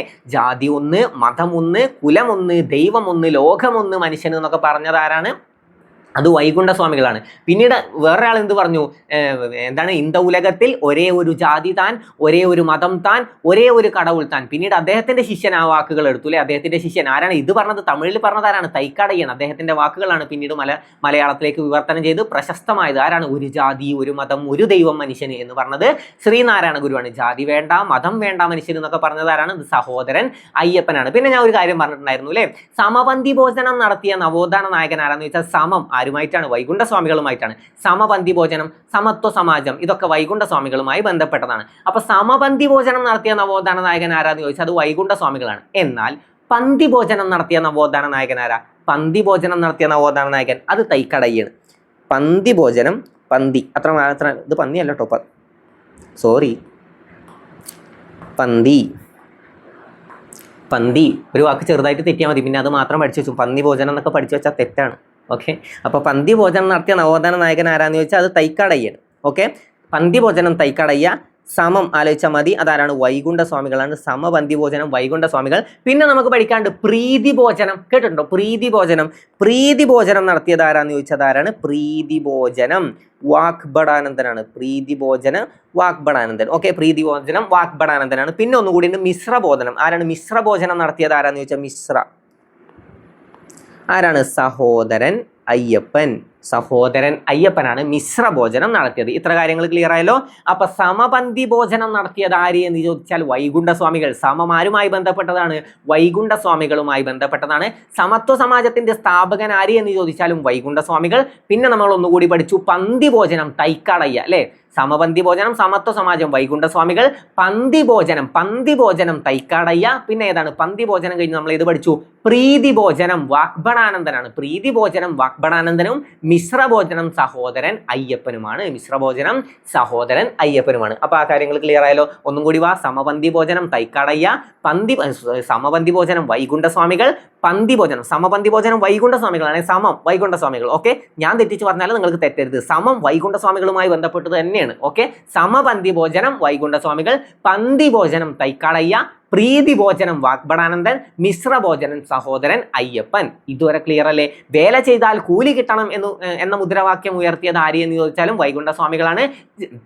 ജാതി ഒന്ന്, മതം ഒന്ന്, കുലം ഒന്ന്, ദൈവം ഒന്ന്, ലോകം ഒന്ന്, മനുഷ്യൻ എന്ന് പറഞ്ഞത് ആരാന്ന് ചോദിച്ചാലും വൈകുണ്ഠസ്വാമികളാണ്. ദക്ഷിണേന്ത്യയിൽ ആദ്യമായി കണ്ണാടി പ്രതിഷ്ഠ നടത്തിയ നവോത്ഥാന നായകൻ ആര് എന്ന് ചോദിച്ചാലും വൈകുണ്ഠസ്വാമികളാണ്. ഇത്ര കാര്യങ്ങൾ പെർഫെക്റ്റ് അല്ലേ? ഇനി വൈകുണ്ഠസ്വാമികൾ വന്നാൽ തെറ്റില്ലല്ലോ. ഇനി നിങ്ങൾക്ക് അഥവാ ഓപ്ഷനിൽ നിങ്ങൾക്ക് അറിയാത്ത ഒരു ചോദ്യം വൈകുണ്ഠസ്വാമികളുമായി ബന്ധപ്പെട്ടതല്ല, വേറെ ഏതെങ്കിലും ഒരു നവോത്ഥാന നായകനുമായി ചോദ്യം വന്നതാണെങ്കിലും നിങ്ങൾക്ക് ഓപ്ഷനിൽ വൈകുണ്ഠസ്വാമികളെയും ശ്രീനാരായണ ഗുരുവിനെയും വെട്ടിക്കളയാം. ഞാൻ റിപ്പീറ്റ് ചെയ്ത് പറയാം, നിങ്ങൾ ഒരിക്കലും ചോദ്യം കണ്ട ചോദ്യം വായിച്ചോ നിങ്ങൾ അടുത്ത ചോദ്യത്തിലേക്ക് സ്കിപ്പായി പോകരുത്. ചോദ്യം വായിച്ചാൽ നിങ്ങൾ ഓപ്ഷൻസും വായിച്ച് നോക്കിയിട്ടുണ്ടാവണം. തീർച്ചയായും നിങ്ങൾ വായിച്ചിട്ടുണ്ടാവണം. ഓക്കെ, ഒരിക്കലും ഒരു ചോദ്യം നിങ്ങൾ സില്ലി ആക്കിയിട്ട് വിട്ടുകളയരുത്. ഓരോ മാർക്കും വിലപ്പെട്ടതാണ്. ഓരോ മാർക്കും എത്രയോ റാങ്ക് നിങ്ങളെ മുന്നിലാക്കാൻ സഹായിക്കും. അപ്പോൾ ഓരോ മാർക്കിനും നിങ്ങൾ അത്രയും പ്രാധാന്യം കൊടുക്കുക. ഈ ക്വസ്റ്റ്യൻ എനിക്കറിയില്ല, ക്വസ്റ്റ്യൻ മാത്രം വായിച്ച് വിട്ടുകളയരുത്. ചിലപ്പോൾ ഒരു ക്വസ്റ്റ്യൻ വന്നിട്ടുണ്ടാവും, ഈ ക്വസ്റ്റ്യൻ ചിലപ്പോൾ അയ്യങ്കാളിയുമായി ബന്ധപ്പെട്ടതാവും. നിങ്ങൾക്ക് അവിടെ രണ്ടാളുകളെ അറിയാം. ആരൊക്കെയാണ്? വൈകുണ്ഠസ്വാമികളെ പറ്റിയിട്ടും ഡീറ്റെയിൽ ആയിട്ട് അറിയാം, ശ്രീനാരായണ ഗുരുവിനെ പറ്റിയിട്ടും ഡീറ്റെയിൽ ആയിട്ട് അറിയാം എന്നുണ്ടെങ്കിൽ നിങ്ങൾ ഒരിക്കലും അത് വിട്ടുകളയരുത്. പിന്നെ നിങ്ങൾക്ക് അവിടെ ക്യാൻസൽ ചെയ്ത് കളയാം. പിന്നെ ചിലപ്പോൾ സാമാന്യ ബോധവുമായിട്ട് ചിന്തിച്ചാൽ നിങ്ങൾക്ക് കിട്ടാനുള്ളതേ ഉണ്ടാവുള്ളൂ. അപ്പോൾ നിങ്ങൾ ഒരിക്കലും ഒരു ചോദ്യവും വിട്ടുകളയരുത്. ഒരു മാർക്കും നിങ്ങൾ കളയരുത്. ഒരു മാർക്കും കളയരുത്. ഏറ്റവും മുന്നിലത്തെ റാങ്കിൽ തന്നെ നിങ്ങൾ വരണം. ഓരോ മാർക്കും നിങ്ങൾക്ക് വിലപ്പെട്ടതാണ്. ഓരോ ചോദ്യവും നല്ല രീതിയിൽ തന്നെ വായിക്കണം. ഓരോ ചോദ്യവും അതിൻ്റെ ഓപ്ഷൻസും നല്ല രീതിയിൽ തന്നെ വായിക്കണം. ഓപ്ഷൻ വായിച്ച് നിങ്ങൾക്ക് തീർച്ചയായിട്ടും കട്ട് ചെയ്യാൻ പറ്റും. അറിയാത്ത ഭാഗമാണെങ്കിൽ വിട്ടുകളയുക, ഒട്ടും അറിയാത്തൊരു ഭാഗമാണെങ്കിൽ. പക്ഷെ അതിൽ മറ്റു പലതും പഠിച്ചിട്ടുണ്ടെങ്കിൽ നിങ്ങൾക്ക് ക്യാൻസൽ ചെയ്ത് കളയാൻ പറ്റും. നല്ല രീതിയിൽ തന്നെ ആൻസർ ചെയ്യാൻ പറ്റും. ഒരിക്കലും ചോദ്യങ്ങൾ അങ്ങനെ വിട്ടുകളയരുത് കേട്ടോ. ഓക്കെ, അപ്പോൾ നമ്മൾ വൈകുണ്ഠസ്വാമികൾ ഏകദേശം കംപ്ലീറ്റ് ആയിട്ടുണ്ട്. ഏകദേശം ഇമ്പോർട്ടൻ്റ് ആയിട്ടുള്ള പോയിന്റ് ഒക്കെ ഞാൻ പറഞ്ഞു എന്നാണ് ഞാൻ വിശ്വസിക്കുന്നത്. അപ്പോൾ നമുക്ക് അടുത്ത ഭാഗത്തിലേക്ക് പോവാം. ഹായ്, നിങ്ങളിൽ പലരുടെയും ആവശ്യപ്രകാരം നിങ്ങൾക്ക് കൂടി ഉപകരിക്കുന്ന ഒരു കാര്യമാണ് ഞാൻ പറയാൻ പോകുന്നത്. അപ്പോൾ ഈ കാര്യം മുഴുവനായും കേൾക്കാൻ ശ്രമിക്കുക. നല്ലൊരു സർക്കാർ ജോലി സ്വപ്നം കണ്ട് അതിനുവേണ്ടി തയ്യാറെടുക്കുന്ന ഒരു ഉദ്യോഗാർത്ഥിയല്ലേ നിങ്ങൾ? അപ്പോൾ ദിവസവും ഒരു 10-20 മിനിറ്റ് മാറ്റി വെക്കാൻ നിങ്ങൾ തയ്യാറല്ലേ? എങ്കിൽ അങ്ങനെയുള്ളവർക്ക് വേണ്ടിയിട്ട് നമ്മൾ ഈ ഓഗസ്റ്റിൽ വാട്സപ്പിലൂടെ ഒരു പുതിയ ബാച്ച് സ്റ്റാർട്ട് ചെയ്യുന്നുണ്ട്. ബാച്ച് ഒഫീഷ്യലി സ്റ്റാർട്ട് ചെയ്യുന്നത് ഓഗസ്റ്റിലാണെങ്കിലും ആദ്യം ജോയിൻ ചെയ്യുന്ന 100 ആളുകൾക്ക് 99 രൂപ ഫീസിൽ ജൂൺ, ജൂലൈ, ഓഗസ്റ്റ് മാസങ്ങളിൽ ബാച്ചിൽ അംഗമാവാവുന്നതാണ്. അതിനുശേഷം ജോയിൻ ചെയ്യുന്ന ആളുകൾക്ക് 150 രൂപ ഫീസിലും ബാച്ചിൽ അംഗത്വം എടുക്കാവുന്നതാണ്. ഓഗസ്റ്റിലാണ് നമ്മൾ പഠനം ആരംഭിക്കുന്നതെങ്കിലും അതിനു മുന്നോടിയായി ജൂൺ, ജൂലൈ മാസങ്ങളിൽ നിങ്ങൾക്ക് വരാനിരിക്കുന്ന ഓരോ പരീക്ഷകൾക്കും വേണ്ട ടിപ്സ്, അതുപോലെ തന്നെ ഹോട്ട് ടോപ്പിക്സ്, ഏറ്റവും ഇമ്പോർട്ടൻ്റ് ആയിട്ട് നിങ്ങൾ എന്തായാലും പഠിച്ചിരിക്കേണ്ട ടോപ്പിക്കുകൾ, കറണ്ട് അഫയേഴ്സിലെ ഏറ്റവും ഇമ്പോർട്ടൻ്റ് ആയിട്ടുള്ള ടോപ്പിക്കുകൾ, ഓരോ പരീക്ഷകൾക്ക് മുമ്പും നിങ്ങൾക്ക് വേണ്ട മോട്ടിവേഷൻ, അങ്ങനെയുള്ളതെല്ലാം നിങ്ങൾക്ക് ഗ്രൂപ്പിൽ നിന്ന് ലഭിക്കുന്നതാണ്. അപ്പോൾ ബാച്ചിൽ ജോയിൻ ചെയ്യാൻ താല്പര്യമുള്ളവർ എത്രയും പെട്ടെന്ന് തന്നെ സ്ക്രീനിൽ കാണുന്ന നമ്പറിൽ വാട്സപ്പ് ബാച്ച് എന്ന് മെസ്സേജ് ചെയ്യുക. സങ്കര ഇനങ്ങൾ എപ്പോഴും റിപ്പീറ്റ് ചെയ്ത് ചോദ്യം വരുന്ന അല്ലെ, SCRT കൊടുത്തിട്ടുണ്ട്. SCRT കൊടുത്ത അതേ കാര്യങ്ങളാണ് ഞാൻ ഇവിടെയും കൊടുത്തിട്ടുള്ളത്. അപ്പോൾ SCRT പോയിന്റ്സ് ആയിട്ട് തന്നെ നമുക്ക് പഠിച്ചു പോകും. SCRT എന്നാണല്ലോ ചോദ്യം ഏറ്റവും കൂടുതൽ റിപ്പീറ്റ് ചെയ്ത് വരുന്നതും ഏറ്റവും കൂടുതൽ ചോദ്യങ്ങൾ സെലക്ട് ചെയ്യുന്നതും SCRT എന്നാണ്. അപ്പോൾ SCRT വെച്ച് തന്നെ നമുക്ക് പഠിച്ചു പോവാം. ചോദ്യം: താഴെ തന്നിരിക്കുന്നതിൽ തെറ്റായ ജോഡി കണ്ടെത്തുക. നെല്ലിന്റെ സങ്കര ഇനമാണ് മുക്തി എന്നാണ് ഇവിടെ കൊടുത്തിട്ടുള്ളത്. ഏതാ മുക്തി? നെല്ലിന്റെ സങ്കര ഇനമല്ല. മുക്തി ഏതിൻ്റെയാണ്? തക്കാളിയുടെയാണ്. മുക്തി, അനഘ അല്ലെ, അക്ഷയ, അനഘ, മുക്തി ഇതൊക്കെ ഏതിൻ്റെയാണ്? തക്കാളിയുടെ സങ്കര ഇനമാണ്. അപ്പോൾ ഏതാണ് തെറ്റായ ജോഡി കണ്ടെത്താൻ? ഒരു തെറ്റ് ഏതാണ്? ഓപ്ഷൻ എ ആണ്, അല്ലെങ്കിൽ ഒന്നാമത്തേതാണ് ഒരു തെറ്റ്. പാവൽ, പ്രിയങ്ക അല്ലേ? പ്രിയങ്ക പാവലിന്റെ സങ്കര ഇനം അല്ലേ? പ്രിയങ്കരിയായ മയിൽ ആളൊരു പാവമാണെന്ന് ഞാൻ ഒരു വട്ടം പറഞ്ഞിട്ടുണ്ടായിരുന്നു. മുമ്പ് ഏതോ ഒരു ക്ലാസ്സിൽ ഞാൻ പറഞ്ഞൊരു ഓർമ്മയുണ്ട്. പ്രിയങ്കരിയായ മയിൽ ആളൊരു പാവമാണ്. അതെന്തിനാണ്? പ്രിയങ്കരിയായ മയിൽ. ഓക്കെ, പ്രിയങ്കരിയായ മയിൽ ഇവിടെ വെറുതെ കണക്ഷൻ തന്ന 3 കാര്യങ്ങൾ ഒപ്പം പഠിക്കാമല്ലോ എന്ന് വിചാരിച്ചൊരു കണക്ഷൻ തന്നതാണ്. പ്രിയങ്കരിയായ മയിൽ. അപ്പൊ പ്രിയങ്ക ഏതിൻ്റെയാണ്? പാവലിൻ്റെ കേട്ടോ. പ്രിയങ്കരിയായ മയിൽ ആളൊരു പാവമാണ്. ഓക്കെ, പ്രിയങ്കരിയായ മയിൽ എന്താണ്? പാവോ ക്രിസ്റ്റാറ്റസ് അല്ലേ മയിലിന്റെ ശാസ്ത്രീയ നാമം. പ്രിയങ്ക എന്തിനാണ്? പ്രിയങ്കരി. അത് പ്രിയങ്ക എന്താണ്? പാവലിന്റെ സങ്കര ഇനമാണ്. അങ്ങനെ കണക്ട് ചെയ്യാൻ വേണ്ടി തന്നെ. അപ്പോൾ എന്താണ്? പാവല് പ്രിയങ്ക, പ്രിയങ്കരിയായ മയിലാൾ ഒരു പാവമാണെന്ന് ആലോചിച്ചാൽ 3 ക്വസ്റ്റ്യൻ നിങ്ങൾക്ക് ഒപ്പം കിട്ടും. ഓക്കെ, അപ്പോൾ അത് സെറ്റ്. പ്രിയങ്ക ഇതിൻ്റെ പ്രിയങ്ക പാവലിൻ്റെ അത് ശരിയാണ്. പച്ചമുളക് അനുഗ്രഹ അല്ലേ, ഏതൊക്കെയാണ്? മുക്തി അല്ല, സോറി, ഏതാണ്? ഉജ്ജ്വല, ജ്വാലമുഖി, അനുഗ്രഹ, ഇതൊക്കെ ഏതിൻ്റെയാണ്? അനുഗ്രഹമല്ല, അനുഗ്രഹമാണ് കേട്ടോ. അനുഗ്രഹ, ഉജ്ജ്വല, ജ്വാലമുഖി, അനുഗ്രഹ അല്ലേ. ഉജ്ജ്വല, ജ്വാലമുഖി, അനുഗ്രഹം. അത് നമുക്ക് എങ്ങനെ ആലോചിക്കാം? മുളക് അടിച്ചാൽ നമുക്ക് എന്താ? ഉജ്ജ്വലം അല്ലേ, ഉജ്ജ്വലം, ജ്വാല വരാൻ തുടങ്ങും. ഉജ്ജ്വലം, ജ്വാല, അത് രണ്ടും അവിടെ കണക്ട് ചെയ്യുക. പിന്നെ എന്താണ്? കുറച്ച് ഐസും കട്ട അല്ലേ, കുറച്ച് ഐസ് കട്ട അല്ലെങ്കിൽ എന്തെങ്കിലും പഞ്ചസാര എന്തെങ്കിലും എടുത്ത് വായിലിട്ട് കഴിഞ്ഞാൽ നമുക്ക് എന്ത് കിട്ടും? അനുഗ്രഹം. അങ്ങനെ കണക്ട് ചെയ്തൂടെ? അപ്പോൾ ഉജ്ജ്വല, ജ്വാലമുഖി, അനുഗ്രഹ, ഇത് 3 ഏതിൻ്റെയാണ്? പച്ചമുളകിന്റെ സങ്കരയിനാണ്. അപ്പോൾ അത് ശരിയാണ്. ഇവിടെ തെറ്റായതാ ചോദിച്ചിട്ടുള്ളത്. പിന്നെ പയറ്, ഹ്രസ്വ, പയറിന്റെ ആണോ ഹ്രസ്വ? അല്ല, നെല്ലിന്റെ ആണ് അല്ലേ ഹ്രസ്വ. അപ്പോൾ അതും തെറ്റാണേ. അപ്പോൾ പയറിന്റെ തെറ്റാണ്. പയറിന്റെ ഏതാണ്? പയറിന്റെ ലോല, മാലിക, ഭാഗ്യലക്ഷ്മി, ജ്യോതിക. ഈ പാട്ടിലൂടെ പഠിച്ചാൽ മതി. ലോല, മാലിക, ഭാഗ്യലക്ഷ്മി, ജ്യോതിക. അങ്ങനെ ഒന്ന് റിപ്പീറ്റ് ചെയ്ത് വരും. എൻ്റെ ഒപ്പം പയറിന്റെ ആണ് പയർ. ഓക്കെ, പയറിന്റെ സങ്കരയിനങ്ങളാണ് ലോല, മാലിക, ഭാഗ്യലക്ഷ്മി, ജ്യോതിക. എൻ്റെ ഒപ്പം ഒന്ന് റിപ്പീറ്റ് ചെയ്തുക. ലോല, മാലിക, ഭാഗ്യലക്ഷ്മി, ജ്യോതിക. ലോല, മാലിക, ഭാഗ്യലക്ഷ്മി, ജ്യോതിക. ലോല, മാലിക, ഭാഗ്യലക്ഷ്മി, ജ്യോതിക. ലോല, മാലിക, ഭാഗ്യലക്ഷ്മി, ജ്യോതിക. ലോല, മാലിക, ഭാഗ്യലക്ഷ്മി, ജ്യോതിക. ഇതിൻ്റെയാണ്? പയറിൻ്റെ ആണ് കേട്ടോ. ലോല, മാലിക, ഭാഗ്യലക്ഷ്മി, ജ്യോതിക. അപ്പോൾ തെറ്റിയത് ഏതൊക്കെയാണ്? തെറ്റിയത് 1ഉം 4ഉമാണ്. ഇനി നമുക്ക് ഓരോന്നിൻ്റെ സങ്കര ഇനങ്ങൾ നോക്കാം. ആദ്യം നെല്ലിൻ്റെ നോക്കാം. നെല്ലിൻ്റെ ഏതൊക്കെയാണ്? ഓർമ്മയുണ്ടോ? നെല്ലിൻ്റെ ഏതെങ്കിലുമൊക്കെ ഓർമ്മയുണ്ടോ? ഒരെണ്ണം ഞാൻ വിറ്റാമിൻസിന്റെ ക്ലാസ്സിൽ പറഞ്ഞു തന്നിട്ടുണ്ട്. സുവർണ അല്ലേ. വിറ്റാമിൻ എയിൽ നിന്നും വിറ്റാമിൻ എ ഏതിൽ നിന്നാണ് ലഭിക്കുന്നത്? സുവർണ അരിയിൽ നിന്ന് ലഭിക്കുന്ന വിറ്റാമിൻ ഏതെന്നൊക്കെ നമ്മൾ പറഞ്ഞു തന്നിട്ടുണ്ടായിരുന്നു അല്ലേ. വിറ്റാമിൻസിന്റെ ക്ലാസ് നമ്മൾ കഴിഞ്ഞ റിവിഷൻ ക്ലാസ്സിൽ നമ്മൾ പറഞ്ഞിട്ടുണ്ടായിരുന്നു അല്ലേ. സുവർണ അരിയിൽ നിന്ന് ലഭിക്കുന്ന വിറ്റാമിൻ ഏത്? വിറ്റാമിൻ എ ആണ്. കണ്ണിന് ആവശ്യമായ വിറ്റാമിൻ ആണ്. അപ്പോൾ സുവർണ ഒരു നെല്ലിനമാണ്, സങ്കരയിനമാണ്, നെല്ലിന്റെ സങ്കരയിനമാണ്. പക്ഷേ ഏതൊക്കെ നമ്മൾ പഠിക്കണം? പവിത്ര,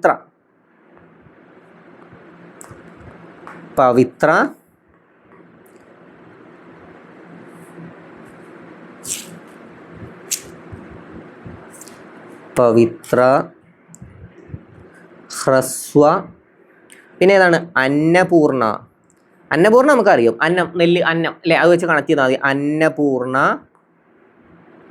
പിന്നെ നമ്മൾ മുമ്പേ പഠിച്ച ഒരു ഇമ്പോർട്ടൻ്റ് ആയിട്ടുള്ള ഒന്നായിരുന്നു സുവർണ.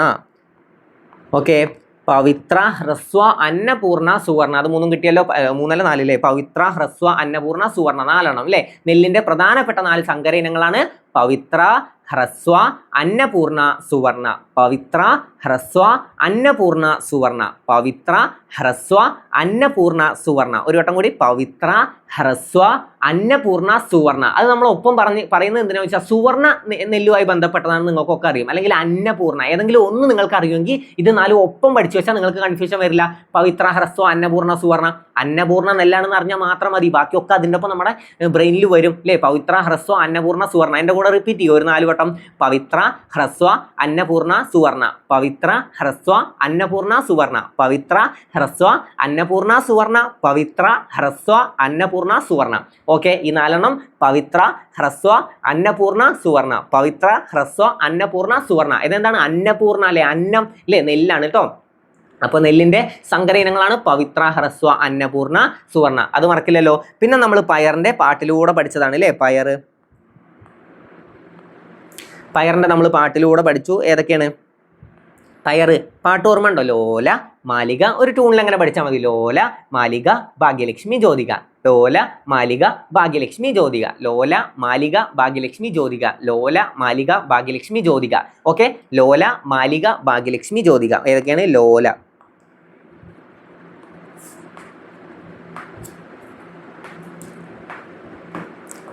ലോല,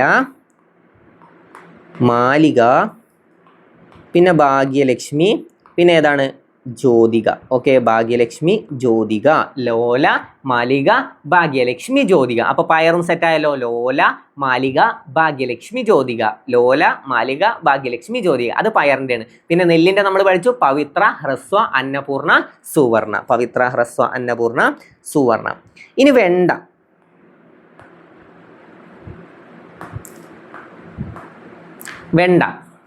ഇത് നിങ്ങൾ ഒരെണ്ണം മാത്രം കണക്ഷനിൽ പഠിച്ചാൽ ബാക്കി നമുക്ക് റിപ്പീറ്റ് ചെയ്യുമ്പോൾ കിട്ടും. അർക്ക, അനാമിക, സൽകീർത്തി അല്ലേ. കിരൺ, അർക്ക, അനാമിക, സൽകീർത്തി. ഓക്കെ, ആദ്യം അർക്ക പഠിച്ചു നോക്കാം. ഒരു കണക്ഷൻ പറ്റിയ തരാം അവിടെ. അർക്ക, പിന്നെ കിരൺ, കിരൺ, അർക്ക, അനാമിക, സൽകീർത്തി.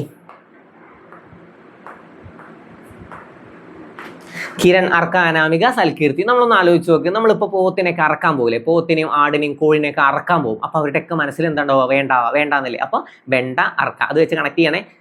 ഓക്കെ, ജസ്റ്റ് ഒരു കണക്ഷൻ പറഞ്ഞു തന്നെ, ചിലപ്പോൾ ഒരു ബന്ധം ഉണ്ടാവില്ല നമുക്ക്, എന്നാലും ഇങ്ങനത്തെ കോമാളിത്തരങ്ങളല്ലേ ഓർത്തിരിക്കാൻ പറ്റുക. അപ്പോൾ ജസ്റ്റ് ഒന്ന് അങ്ങനെ ആലോചിച്ചത്, അറക്കാൻ പോകുമ്പോൾ ഈ കോഴിയും ആടും പോത്തൊക്കെ എന്താണ് മനസ്സിൽ വിചാരിക്കുക, വേണ്ട വേണ്ടാന്നല്ലേ വിചാരിക്കുക. അപ്പോൾ വെണ്ട, അർക്ക. ഓക്കെ, അർക്ക, അർക്ക, അനാമിക, സൽകീർത്തി. കിരൺ, അർക്ക, അനാമിക, സൽകീർത്തി. കിരൺ, അർക്ക, അനാമിക, സൽകീർത്തി. കിരൺ, അർക്ക, അനാമിക, സൽകീർത്തി. നിങ്ങൾ ഇനിയിപ്പോൾ എൻ്റെ ക്ലാസ് കണ്ടു കഴിഞ്ഞിട്ടാണെങ്കിലും ഇതെവിടെയെങ്കിലും നിങ്ങൾ മാർക്ക് ചെയ്ത് വെച്ചിട്ടുണ്ടെങ്കിൽ പറ്റുന്ന അത്രയും ഒന്ന് മനസ്സിൽ റിപ്പീറ്റ് ചെയ്ത് നോക്ക്. നല്ലൊരു ടിപ്പാണത്. നിങ്ങൾക്ക് എക്സാമിന് പോയിട്ട് ഓർമ്മ വരാൻ, ഇത് ഏതുമായി ബന്ധപ്പെട്ടതാണെന്ന് ഓർമ്മ വരാൻ. ഇപ്പം നമുക്കറിയാം അന്നപൂർണ്ണ ഒരു നെല്ലാണ് അല്ലേ. അപ്പോൾ നമ്മൾ അന്നപൂർണ്ണയുമായി ബന്ധപ്പെട്ട ഏതൊക്കെ പഠിച്ചിട്ടുണ്ട്, പവിത്ര, ഹ്രസ്വ, അന്നപൂർണ്ണ, സുവർണ്ണ അല്ലേ. അതൊപ്പം കിട്ടൂലേ, പവിത്ര, ഹ്രസ്വ, അന്നപൂർണ്ണ, സുവർണ്ണ. ഇനി പയറ് കൊണ്ട് നമ്മളൊരു മാല ഉണ്ടാക്കാന്ന് ആലോചിച്ചാൽ പോരെ. പയറ് കൊണ്ടല്ലേ നമുക്ക് മാല ഉണ്ടാക്കാൻ പറ്റിയ ഏറ്റവും നല്ലൊരു പച്ചക്കറി പയറല്ലേ.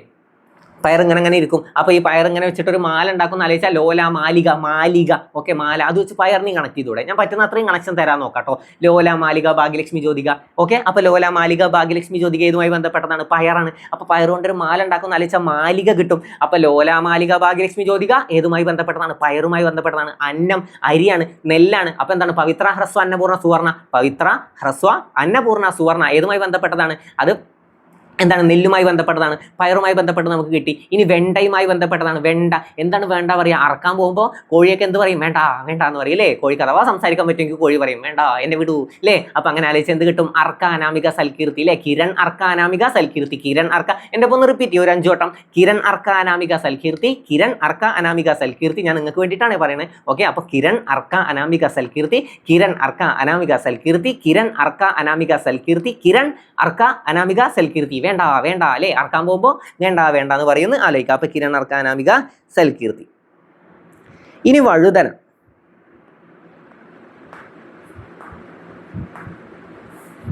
വഴുതനയുടെ ഏതൊക്കെയാണ്, സൂര്യ, സൂര്യ, ശ്വേത, ഹരിത, നീലിമ. സൂര്യ, ശ്വേത, ഹരിത, നീലിമ. സൂര്യ, ശ്വേത, ഹരിത, നീലിമ. സൂര്യ, ശ്വേത, ഹരിത, നീലിമ. ഇത് ഏതിൻ്റെയാണ്, വഴുതനയാണ്. അപ്പോൾ വഴുക്കണത് ആലോചിച്ചാൽ പോരെ. നമ്മളെ ഉജാലല്ലേ, ഉജാല എവിടെയെങ്കിലും പോയി കഴിഞ്ഞാൽ നമ്മൾ അതിൽ വഴുക്കി വീഴൂല്ലേ. ബാത്റൂമിൽ ഉജാല കുറേ പോയി എന്ന് വിചാരിക്കുക. അപ്പോൾ അതിൽ ചവിട്ടി നമ്മൾ വഴുക്കി വീഴും. അപ്പം നീല കളറല്ലേ ഉജാല. ഓക്കെ, നീലയാണ് കേട്ടോ ഉജാല. അപ്പം നീല വെച്ച് കണക്ട് ചെയ്താൽ മതി. ഓക്കെ, നീല സോപ്പ് അല്ലെങ്കിൽ നീല സോപ്പൊക്കെ ആയിട്ട് കണക്ട് ചെയ്താൽ മതി, നീല. ഓക്കെ, അപ്പോൾ അത് വെച്ച് കണക്ട് ചെയ്താൽ വഴുക്കി പോണത് കിട്ടും. അല്ലെങ്കിൽ വഴുതന മാത്രമാണ് നമുക്ക് കോഡില്ലാതെ പഠിക്കാണ്ടാവുക, ഒരു ഓർമ്മയില്ലാതെ കിട്ടാണ്ടാവുക വഴുതന മാത്രം. അപ്പോൾ സൂര്യ, ശ്വേത, ഹരിത, നീലിമ. നിങ്ങൾ ഇത് വെച്ച് കണക്ട് ചെയ്താൽ മതി. ഈ നീല കളർ ഉജാല ആലോചിച്ചാൽ നമ്മൾ വഴുക്കണതായിരിക്കും. അപ്പോൾ വഴുതനയാണ്. സൂര്യ, ശ്വേത, ഹരിത, നീലിമ. സൂര്യ, ശ്വേത, ഹരിത, നീലിമ. സൂര്യ, ശ്വേത, ഹരിത, നീലിമ. പയറിൻ്റെ ഏതാണ്, പയറിൻ്റെ ലോല, മാലിക, ഭാഗ്യലക്ഷ്മി, ജ്യോതിക. ലോല, മാലിക, ഭാഗ്യലക്ഷ്മി, ജ്യോതിക. ലോല, മാലിക. ഒന്ന് പാട്ട് പാടി വെക്കാം. ലോല, മാലിക, ഭാഗ്യലക്ഷ്മി, ജ്യോതിക. ലോല, മാലിക, ഭാഗ്യലക്ഷ്മി, ജ്യോതിക. അപ്പം നെല്ല് കിട്ടിയല്ലോ. ഇനി തക്കാളി. തക്കാളി ഒരു 2 പേരുള്ള ആൾക്കാരെ കളിയാക്കിയാൽ നമുക്ക് കിട്ടും. ഈ പാലക്കാടൊക്കെ ഞാൻ പറഞ്ഞുതരാം. തക്കാളി. ഓക്കെ, തക്കാളി ഏതൊക്കെയാണ്, ഒന്ന് അക്ഷയ,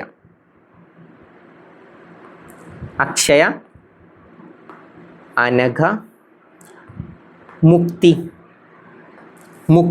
ഈ മുക്തിയില്ലേ, മുക്തി. ഈ പാലക്കാടൊക്കെ ഈ വയസ്സായ ആളുകളെ മുത്തശ്ശി എന്നുള്ളതിനെ പാലക്കാട് ഏരിയയിലൊക്കെ മുത്തി എന്നല്ലേ വിളിക്കുക, മുത്തി. അപ്പോൾ അത് വെച്ച് കണക്ട് ചെയ്തൂടെ, അക്ഷയ, അനഘ എന്നുള്ള 2 മുത്തിമാർ.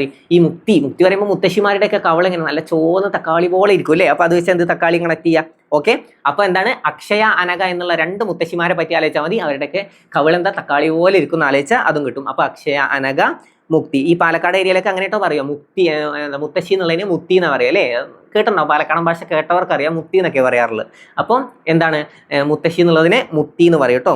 മുത്തശ്ശി എന്നുള്ളതിനെ മുത്തി എന്ന് പറയുന്ന ആലോചിച്ചാൽ അക്ഷയ, അനഘ എന്ന പേരുള്ള 2 മുത്തിമാരെ ആലോചിച്ചാൽ അവരുടെ എന്താണ്, കവിളുകൾ തക്കാളി പോലെ ഇരിക്കുന്ന ആലോചിച്ചാൽ അതും അവിടെ കണക്ട് ആയി. അപ്പോൾ തക്കാളിയാണ് അക്ഷയ, അനഘ, മുക്തി. 2 മുത്തശ്ശിമാരെ ആലോചിച്ചാൽ മതി കേട്ടോ. മുത്തശ്ശി എന്നുള്ളതിന് മുക്തി. ഓക്കെ, മുത്തശ്ശി, മുക്തി. ഇപ്പം ഏതെങ്കിലും പറയാൻ വിട്ടുപോയോ, നമ്മൾ നെല്ല് പറഞ്ഞു അല്ലേ. നെല്ല്, പിന്നെ മേലെ ഏതെങ്കിലും ഉണ്ടോ കേട്ടോ, നെല്ല്, നെല്ല്, പാവലിന്റെ സംഘടന മെയിൻ ആയിട്ട് നിങ്ങൾ പ്രിയങ്ക മാത്രം പഠിച്ചാൽ മതി. പിന്നെ പ്രിയങ്ക, ഇത് രണ്ടും ഓർത്ത് വെച്ചാൽ മതി. ഇത് പ്രിയങ്ക മാത്രം ഓർത്ത് വെച്ചാൽ മതി കേട്ടോ. പാവല്, പ്രിയങ്ക. പിന്നെ പച്ചമുളക് നമ്മൾ പറഞ്ഞല്ലോ, ഉജ്ജ്വല, ജ്വാലമുഖി, പച്ചമുളക്,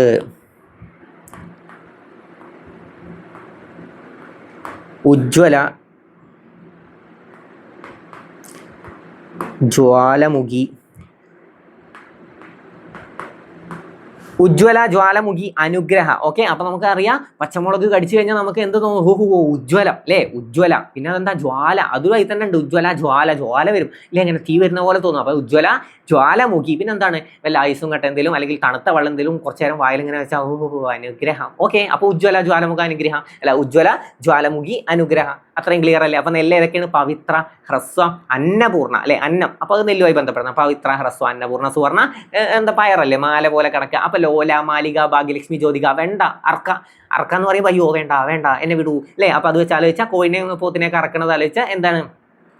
അർക്ക, കിരൺ, അർക്ക, അനാമിക, സൽകീർത്തി. എല്ലാം ഓർത്ത് വെക്കണം. ഇങ്ങനത്തെ മണ്ടത്തരങ്ങൾ പറഞ്ഞാൽ ഓർക്കാൻ നല്ല രസമാവും. അപ്പോൾ അതുകൊണ്ട് തന്നെ ഓർത്തിരിക്കുന്നു ഞാൻ വിശ്വസിക്കുന്നു. ഇങ്ങനത്തെ ഇനിയും ഞാൻ ഉൾപ്പെടുത്താൻ ശ്രമിക്കട്ടോ. കമന്റുകൾ വരുന്നത് ഞാൻ കാണുന്നുണ്ട്. സാറെ കോഡുകൾ ഉൾപ്പെടുത്താൻ നോക്കുന്നു. കൂടുതലും ഞാൻ നിങ്ങൾക്ക് കണക്ട് ചെയ്ത് പഠിപ്പിച്ച് തരാൻ നോക്കട്ടോ. ഓക്കെ, ഞാൻ കോഡുകൾ ഇങ്ങനെ ഓരോ ഉണ്ടാക്കിയ കോഡുകൾ ഞാൻ കൂടുതലും പറയാറില്ല. ഞാൻ അതും ഇതും തമ്മിൽ എന്തെങ്കിലും ഒരു കണക്ഷൻ വെച്ചിട്ട് എന്തായാലും ഓർത്തിരിക്കാൻ പറ്റുന്ന പോലത്തെ ഞാൻ പറയാറുള്ളൂ. അതുകൊണ്ടാണ് ഞാൻ കൂടുതൽ പറയാത്തത്. കൂടുതലിപ്പോൾ എന്താ ഗറ എന്നൊക്കെ പറഞ്ഞിട്ട് എന്തെങ്കിലും കോഡ് പറഞ്ഞിട്ട് എനിക്ക് അങ്ങനെ പറയാൻ ഇഷ്ടമല്ല. കാരണം അങ്ങനത്തെ കോഡ് ഇപ്പോൾ ഞാൻ മുമ്പ് പറഞ്ഞിട്ടുണ്ടായിരുന്നു, മറ്റേ വനജയുടെ കാലിൽ ക്ഷയം, അതുപോലത്തെ ഒരുപാട് കോഡുകളുണ്ട്. അപ്പോൾ ഈ വനദിനം ജലദിനം അവിടെ നിന്ന് നിങ്ങൾക്ക് കിട്ടാൻ ചാൻസ് ഉള്ളതുകൊണ്ട് അങ്ങനത്തെ പറഞ്ഞു. അങ്ങനത്തെ ഒരുപാട് കോഡുകളുണ്ട്. ഇങ്ങനെ എന്താ സെന്റൻസ് ആക്കി പഠിക്കാറുള്ളത്. അങ്ങനത്തെ കോഡ് ഞാൻ അധികം യൂസ് ചെയ്യാറില്ല. ഞാൻ അധികം കണക്ഷൻസ് ആണ് കൊടുക്കാറുള്ളത്. അപ്പോൾ ഇനിയും കണക്ഷൻസ് ചെയ്യാൻ പറ്റുന്ന അത്രയും ഇതുപോലുള്ളത് തരാൻ ശ്രമിക്കാം കേട്ടോ. ഓക്കെ, അധികം ഇങ്ങനത്തെ കോഡുകൾ തന്നാൽ ഇപ്പോൾ ഇവിടെ നിങ്ങൾക്ക് ഈ പവിത്ര, ഹ്രസ്വം, അന്നപൂർണ്ണ, സുവർണ്ണ ഇതിനെയൊക്കെ പറ്റി ഒരു കഥ പറഞ്ഞാൽ അതിനേക്കാൾ എളുപ്പമാവും ഇതെന്ന് പ്രതീക്ഷിച്ചിട്ടാണ് ഞാൻ ഇങ്ങനെ പറഞ്ഞു തരുന്നത് കേട്ടോ. ഓക്കെ, അപ്പോൾ കഥയിനേക്കാൾ നല്ലത് ഇങ്ങനത്തെ കാര്യങ്ങളിൽ ഇതാവും. ഹിസ്റ്ററിയൊക്കെ ആയി ബന്ധപ്പെട്ട് ഞാൻ കഥകളൊക്കെ പറഞ്ഞത്, ഇപ്പോൾ വൈകുണ്ഠ സ്വാമികളെ അറസ്റ്റ് ചെയ്തതൊക്കെ നമ്മൾ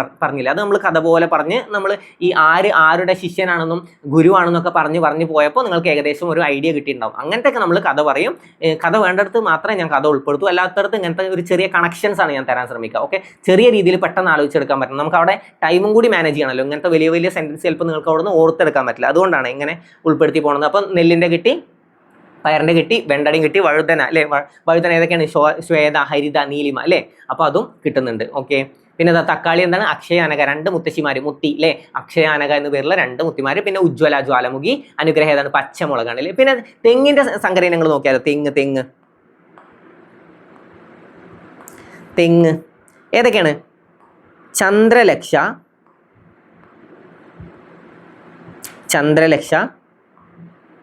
ലക്ഷഗംഗ, ലക്ഷഗംഗ. പിന്നെ ഏതാണ് തെങ്ങിന്റെ സംഘടന? ചന്ദ്രലക്ഷ, ലക്ഷഗംഗ,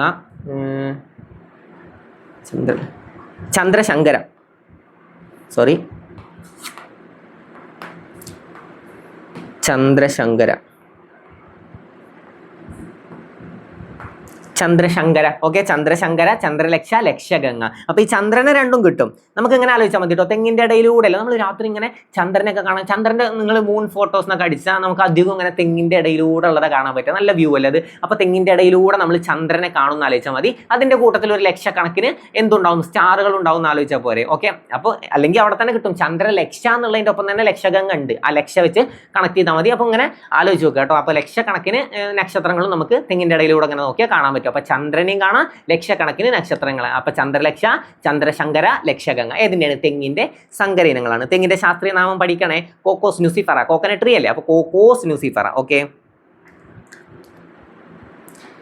ഇനി ബോസ്റ്റൺ ടീ പാർട്ടി ഏത് വിപ്ലവവുമായി ബന്ധപ്പെട്ടതാണ്? ബോസ്റ്റൺ ടീ പാർട്ടി ഏത് വിപ്ലവവുമായി ബന്ധപ്പെട്ടതാണ്?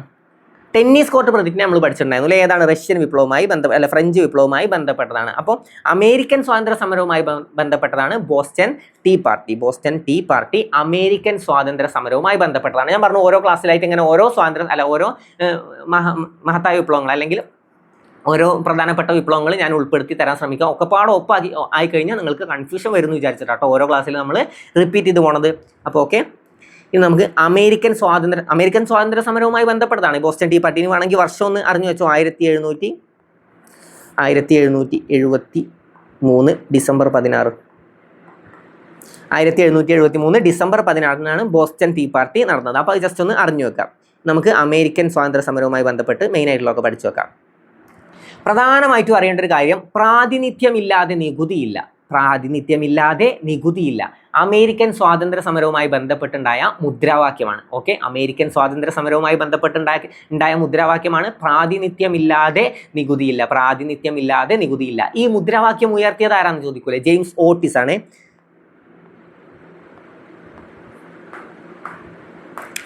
ജെയിംസ് ഓട്ടിസ് ആണ് പ്രാതിനിധ്യമില്ലാതെ നികുതിയില്ല എന്ന മുദ്രാവാക്യം ഉയർത്തിയത്. ജെയിംസ് ഓട്ടിസ് ആണ്. James Otis. പ്രാതിനിധ്യമില്ലാതെ നികുതിയില്ല ഏത് വിപ്ലവവുമായി ബന്ധപ്പെട്ടതാണ്? അമേരിക്കൻ സ്വാതന്ത്ര്യവുമായി ബന്ധപ്പെട്ടതാണ് പ്രാതിനിധ്യമില്ലാതെ നികുതിയില്ല എന്ന മുദ്രാവാക്യം. ആരാണ്? ജെയിംസ് ഓട്ടിസ് ആണ് കേട്ടോ. ജെയിംസ് ഓട്ടിസ് ആണ് ഈ മുദ്രാവാക്യം ഉയർത്തിയത്. ഓക്കെ, അപ്പോൾ ഒരു വർഷം കിട്ടിയല്ലോ. ബോസ്റ്റൺ ടീ പാർട്ടിയുടെ വർഷങ്ങളും കിട്ടിയില്ലേ? ബോസ്റ്റൺ ടീ പാർട്ടി എപ്പോഴാണ്? 1773 ഡിസംബർ 16 ബോസ്റ്റൺ ടീ പാർട്ടി. ഇനി 1774 ഒരു സംഭവം ഉണ്ടായിട്ടുണ്ട്. ഒന്നാം കോണ്ടിനെന്റൽ കോൺഗ്രസ് 1774 1774 ഒന്നാം കോണ്ടിനെന്റൽ കോൺഗ്രസ്. അതിനു മുമ്പ് ഈ സംഭവം എന്താണെന്ന് പഠിക്കണ്ടേ? ഇംഗ്ലണ്ടിലെ രാജാവില്ലേ, ഇംഗ്ലണ്ടിലെ രാജാവിന്റെ പീഡനത്തെ തുടർന്ന് അവിടെ ഒന്നും ആൾക്കാർ ഇങ്ങോട്ട് കുടിയേറുകയാണ്. എവിടേക്കാണ്? അമേരിക്കയിലേക്ക്. ഓക്കെ, അമേരിക്കയുടെ വടക്ക് ഭാഗത്തേക്ക്. അപ്പോൾ വടക്കേ അമേരിക്കയിലേക്ക് കുടിയേറുകയാണ്. അതുമായി ബന്ധപ്പെട്ടുണ്ടായ ഒരു സമരമാണ് അമേരിക്കൻ സ്വാതന്ത്ര്യ സമരം. അത്ര അറിഞ്ഞു വെച്ചാൽ മതി.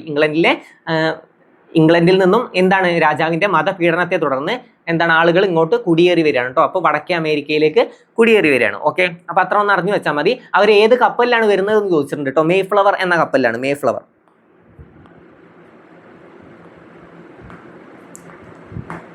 മേഫ്ലവർ എന്ന കപ്പലിൽ എന്താണ്? അവർ അമേരിക്കയിലേക്ക് കുടിയേറുകയാണ്. ഈ കുടിയേറിയ ആളുകൾ എന്ത് പേരിലാണ് അറിയപ്പെടുന്നതെന്ന് ചോദിച്ചാൽ തീർത്ഥാടക പിതാക്കൾ എന്നാണ് കേട്ടോ. അതും കൂടി ജസ്റ്റ് ഒന്ന് അറിഞ്ഞു വെക്കുക. തീർത്ഥാടക പിതാക്കൾ. ഹതാക്കളല്ല, പിതാക്കൾ. തീർത്ഥാടക പിതാക്കൾ. ഓക്കെ, അപ്പോൾ എന്താണ്? ഇംഗ്ലണ്ടിലെ രാജാവിന്റെ മതപീഡനത്തെ തുടർന്ന് അവിടെ നിന്നും ആളുകൾ എങ്ങോട്ട് മാറുകയാണ്? വടക്കേ അമേരിക്കയിലേക്ക് കുടിയേറി വരികയാണ്. കുടിയേറി വരുന്നത് ഏത് കപ്പലിലാണെന്ന് ചോദിച്ചാൽ മേഫ്ലവർ എന്ന കപ്പലിലാണ് കുടിയേറി വരുന്നത്. പിന്നെ ഇവിടെ വന്നിട്ട് അവർ കോളനികൾ സ്ഥാപിക്കുകയാണ്. എത്ര കോളനികൾ സ്ഥാപിച്ചു? വടക്കേ അമേരിക്കയിൽ സ്ഥാപിച്ച കോളനികളുടെ എണ്ണം ചോദിച്ചാൽ 13 കോളനികളാണ്. ഇത്ര കാര്യങ്ങൾ ക്ലിയർ ആയാലും ഒരു ബേസിക് ആയിട്ടുള്ള കുറച്ച് കാര്യങ്ങൾ ഇങ്ങനെ ജസ്റ്റ് ഒന്ന് മനസ്സിലാക്കി വെച്ചാൽ മതി. അപ്പോൾ മനസ്സിലായാലോ, ഇംഗ്ലണ്ടിൽ മതപീഡനം നടത്തുകയാണ് അവിടുത്തെ രാജാവ്. അപ്പോൾ അതിനെ എതിർക്കാനായിട്ട് അതിൽ നിന്ന് രക്ഷപ്പെടാനായിട്ട് ഇങ്ങോട്ടേക്ക് കുടിയേറി താമസിക്കുകയാണ് വടക്കേ അമേരിക്കയിലേക്ക്. അങ്ങനെ അവർ ഒരു കപ്പലിലാണ് സഞ്ചരിച്ചു വന്നത്. അങ്ങനെ സഞ്ചരിച്ചു വന്ന കപ്പലിന്റെ പേരാണ് മേഫ്ലവർ എന്ന കപ്പലാണ് കേട്ടോ. മേഫ്ലവർ എന്ന കപ്പൽ. അങ്ങനെ സഞ്ചരിച്ച് വന്നവരറിയപ്പെടുന്നതാണ് തീർത്ഥാടക പിതാക്കൾ എന്നാണ് അറിയപ്പെടുന്നത്. ഓക്കെ, തീർത്ഥാടക പിതാക്കൾ എന്നറിയപ്പെടുന്നു. അങ്ങനെ അവർ വടക്കേ അമേരിക്കയിൽ വന്ന് 13 കോളനികളാണ് സ്ഥാപിച്ചത്. 13 കോളനികൾ സ്ഥാപിക്കുന്നു. ഇത്ര കാര്യങ്ങൾ ക്ലിയർ അല്ലേ? എവിടെയാണ്? വടക്കേ അമേരിക്കയിലാണ്. ഇത്ര കാര്യങ്ങൾ ക്ലിയർ ആയല്ലോ. ഇനി 1774 ഒന്നാം കോണ്ടിനെന്റൽ കോൺഗ്രസ് നടക്കുന്നുണ്ട്. ഒന്നാം കോണ്ടിനെന്റൽ കോൺഗ്രസ് എവിടെ വെച്ചിട്ടാണ്? ഫിലാഡൽഫിയ. ഒന്നാം കോണ്ടിനെന്റൽ കോൺഗ്രസും രണ്ടാം കോണ്ടിനെന്റൽ കോൺഗ്രസും നടക്കുന്നത് ഫിലാഡൽഫിയയിലാണ്. ഒന്നാം കോണ്ടിനെന്റൽ കോൺഗ്രസ് 1774 എന്നാൽ ഒന്നാം കോണ്ടിനെന്റൽ കോൺഗ്രസിൽ ഈ 13 കോളനികളിൽ ഒരു കോളനി പങ്കെടുത്തില്ല. അപ്പോൾ അതൊരു ഭയങ്കര ഇമ്പോർട്ടൻ്റ് ആയിട്ടുള്ളൊരു പോയിന്റ് അല്ലേ? ഈ 13 കോളനികൾക്ക് വേണ്ടി ഒരു കോണ്ടിനെന്റൽ കോൺഗ്രസ് അവിടെ നടത്തുകയാണ്. അപ്പോൾ അതിൽ ഈ ഒരു കോളനി മാത്രം പങ്കെടുത്തില്ല. ഏതാണ് ആ കോളനി? 13 കോളനികളുണ്ട്. നിങ്ങൾ ഈ കോളനി മാത്രം ഒന്ന് പഠിച്ചു വെക്കുക. ഏതാണ്? ജോർജിയ. Okay, Georgia. ഓക്കെ, ഈ 13 കോളനികളിൽ ജോർജിയ എന്ന കോളനി മാത്രം പങ്കെടുത്തില്ല. 12 കോളനികളാണ് ഒന്നാം കോണ്ടിനെന്റൽ കോൺഗ്രസിൽ പങ്കെടുത്തത്. കഥ കിട്ടുന്നുണ്ടല്ലോ? അപ്പോൾ സ്റ്റേറ്റ്മെന്റ് ആയിട്ട് വന്ന ഇങ്ങനെ തരികയാണ്. ഒന്നാം കോണ്ടിനെന്റൽ കോൺഗ്രസിൽ 13 കോളനികളും പങ്കെടുത്തിരുന്നു. തെറ്റാണ്. 12 കോളനികളാണ് പങ്കെടുത്തത്. ജോർജിയ എന്ന കോളനി പങ്കെടുത്തിട്ടില്ല. എന്നാൽ രണ്ടാം കോണ്ടിനെന്റൽ കോൺഗ്രസിൽ 13 കോളനികളും പങ്കെടുത്തിട്ടുണ്ട്. രണ്ടാം കോണ്ടിനെന്റൽ കോൺഗ്രസിൽ ആരെയാണ് നേതാവായിട്ട് വാഴിച്ചതെന്ന് ചോദിച്ചത് ആരെയാണ്?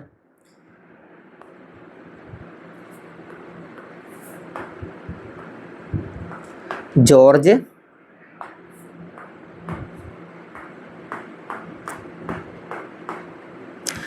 വാഷിംഗ്ടൺ രണ്ടാം കോണ്ടിനെന്റൽ കോൺഗ്രസിൽ നേതാവായി വാഴിച്ചത്. രണ്ടാം കോണ്ടിനെന്റൽ കോൺഗ്രസിൽ തലവനായി പ്രഖ്യാപിച്ചത് ആരെന്ന് ചോദിച്ചാൽ ജോൺ വാഷിംഗ്ടണെയാണ് എന്തായി പ്രഖ്യാപിച്ചത്? തലവനായി പ്രഖ്യാപിച്ചത്. Okay, Washington.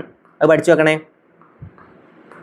ജോർജ് വാഷിംഗ്ടണിനെയാണ് എന്താണ് തലവനായി പ്രഖ്യാപിച്ചത്. രണ്ടാം കോണ്ടിനെന്റൽ കോൺഗ്രസിൽ. ഒന്നാം കോണ്ടിനെന്റൽ കോൺഗ്രസ് നടന്നത് 1774 1774 ഒന്നാം കോണ്ടിനെന്റൽ കോൺഗ്രസ്. രണ്ട് കോണ്ടിനെന്റൽ കോൺഗ്രസും നടന്നത് ഫിലാഡൽഫിയയിലാണ്. പഠിച്ചല്ലോ നമ്മൾ എന്ത് പറഞ്ഞു, ഇംഗ്ലണ്ടിൽ നിന്നും രാജാവിന്റെ മതപീഡനത്തെ തുടർന്നാണ് അവർ ഇങ്ങോട്ട് കുടിയേറിയത്. അങ്ങനെ അവർ സഞ്ചരിച്ച കപ്പലിന്റെ പേരാണ് മേയ്ഫ്ലവർ. മേയ്ഫ്ലവർ അങ്ങനെ വന്നവർ അറിയപ്പെടുന്നതാണ്.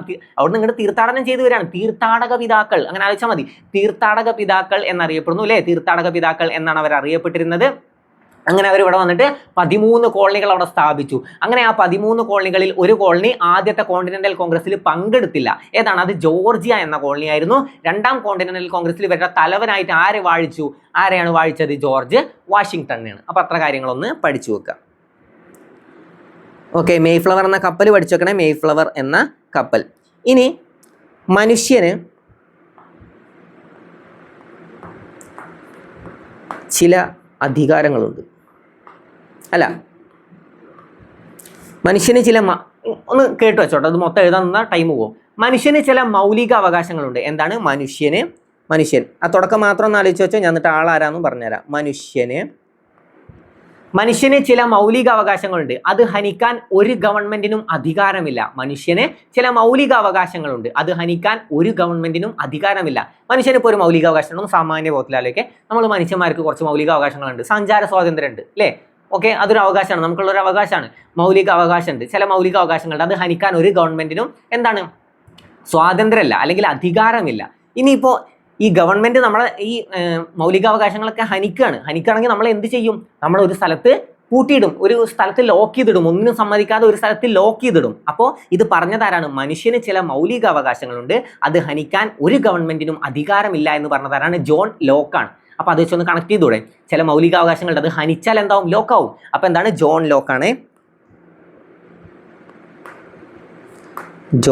ലോക്കാണ് അങ്ങനെ പറഞ്ഞത്. മനുഷ്യന് ചില മൗലിക അവകാശങ്ങളുണ്ട്, അത് ഹനിക്കാൻ ഒരു ഗവൺമെന്റിനും അധികാരമില്ല. ഇനി വേറെ ഒന്ന് പഠിച്ചു വെച്ചോ.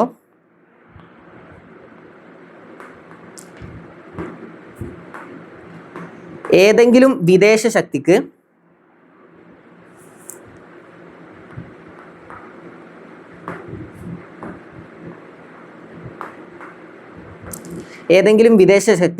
ഈ വൻകര ദീർഘകാലം, ഏതെങ്കിലും വിദേശ ശക്തിക്ക്, ഇത് മാത്രം ഒന്ന് അറിഞ്ഞു വെച്ചോ, ഏതെങ്കിലും വിദേശ ശക്തിക്ക് ഈ വൻകര ദീർഘകാലം,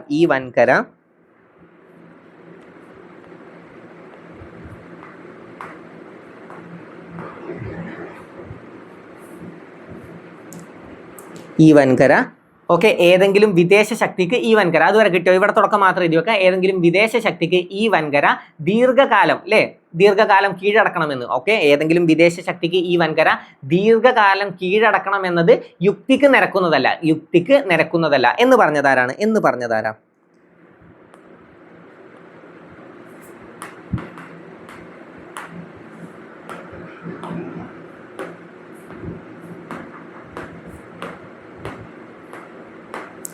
തോമസ് പെയിൻ ആണ് കേട്ടോ. തോമസ് പെയിൻ ആണ് ഏതെങ്കിലും വിദേശ ശക്തിക്ക്, ഏതാണ് വിദേശ ശക്തി? ഇംഗ്ലണ്ടിലുള്ളവരാണ്. ഈ വൻകര ഏതാണ്? അമേരിക്കൻ വൻകര, വടക്കേ അമേരിക്ക. ഓക്കെ, ഈ വൻകര എന്താണ്? കീഴടക്കി വെക്കുന്നത് യുക്തിക്ക് നിരക്കുന്നതല്ല എന്ന് പറഞ്ഞതാരാണ്? അത് തോമസ് പെയിൻ ആണ്. ഓക്കെ, തോമസ് പെയിൻ ആണ് അങ്ങനെ പറഞ്ഞത്. തോമസ് പെയിൻ ആണ് അങ്ങനെ പറഞ്ഞത്. ഏതെങ്കിലും വിദേശ ശക്തിക്ക്, സാമാന്യ ബോധത്തിൽ ഒന്ന് ആലോചിച്ചാൽ മതി. ഇംഗ്ലണ്ടിലുള്ള ആൾക്കാർ ഇവിടെ വന്ന് അത് കീഴടക്കി വെക്കുക എന്നുള്ളത് അത്ര യുക്തിക്ക് നിരക്കുന്ന ഒരു കാര്യമൊന്നുമല്ല. അത് എന്തുകൊണ്ടാണ് അയാൾ പറയുന്നത്? അദ്ദേഹത്തിന്റെ ഉള്ളിലുള്ള പെയിൻ കൊണ്ടാണ് അല്ലേ, സങ്കടം കൊണ്ട്, ആ പെയിൻ കൊണ്ട് പറയാണ് അദ്ദേഹം. അപ്പോൾ എന്താണ്? Thomas pain. അത് വെച്ച് കണക്ട് ചെയ്താൽ പോരെ.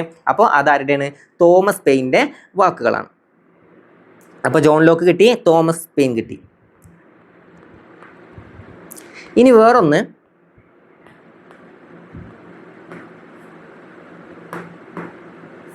ഇംഗ്ലണ്ടിൽ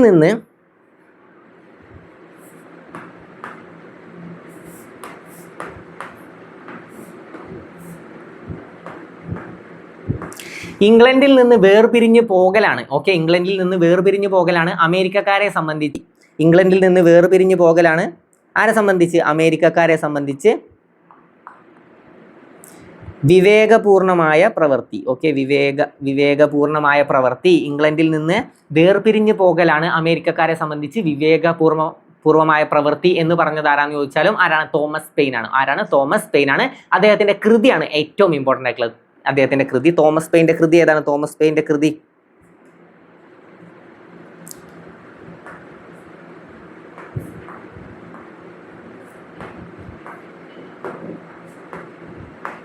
കോമൺ സെൻസ് എന്ന കൃതി ആരുമായി ബന്ധപ്പെട്ടതാണെന്ന് ചോദിച്ചാൽ ആരുടെ കൃതിയാണ്? തോമസ് പെയിൻ ആണ് കേട്ടോ.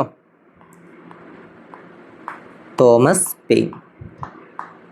ഈ കൃതിയിലാണ് അങ്ങനെ പരാമർശിച്ചിട്ടുള്ളത്. എന്താണ്? ഇംഗ്ലണ്ടിൽ നിന്നും വേർപിരിഞ്ഞു പോകലാണ് അമേരിക്കക്കാരെ സംബന്ധിച്ച്, ഇംഗ്ലണ്ടിൽ നിന്നും വേർപിരിഞ്ഞു നിൽക്കലാണ് അമേരിക്കക്കാരെ സംബന്ധിച്ച് ഏറ്റവും വിവേകപൂർവമായ പ്രവൃത്തി എന്ന് പറഞ്ഞത് ആരാന്ന് ചോദിച്ചാൽ അതാരാണ്? തോമസ് പെയിൻ ആണ്. ആരാണ്? തോമസ് പെയിൻ ആണ്. അപ്പം അത്ര കാര്യങ്ങൾ ക്ലിയർ ആയല്ലോ. അപ്പോൾ അദ്ദേഹത്തിൻ്റെ കൃതി പഠിച്ചു വെക്കണം. കോമൺ സെൻസ് ആണ്. കോമൺ സെൻസ്, വിവേകപൂർവമായ പ്രവൃത്തി എന്ന് പറഞ്ഞതാരാണ്? തോമസ് പെയിൻ ആണ്. ഇനി അമേരിക്കയുടെ സ്വാതന്ത്ര്യ പ്രഖ്യാപനം നടന്നത് എപ്പോഴാണ് ചോദ്യം വരും. അമേരിക്കയുടെ സ്വാതന്ത്ര്യ പ്രഖ്യാപനം നടന്നത് 1776 ജൂലൈ 4 ആണ്. 1776 ജൂലൈ 4 അമേരിക്കയുടെ സ്വാതന്ത്ര്യ പ്രഖ്യാപനം നടന്നത്. എപ്പോഴാണ്? 1776 ജൂലൈ 4 അമേരിക്കയുടെ സ്വാതന്ത്ര്യ പ്രഖ്യാപനം നടന്നത്. ജൂലൈ 4 ഓക്കെ, ജൂലൈ 4 അമേരിക്കയുടെ സ്വാതന്ത്ര്യ പ്രഖ്യാപനം നടന്നത്. എപ്പോഴാണ്? ജൂലൈ 4 ജൂലൈ 4 സ്വാതന്ത്ര്യ പ്രഖ്യാപനം നടന്നത്. ആരൊക്കെയാണ് നടത്തിയെന്ന് നോക്കൂട്ടോ. ആരൊക്കെയാണ്?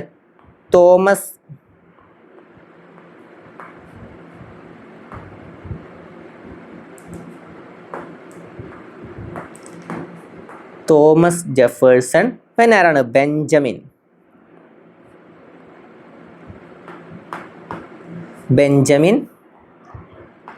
Franklin.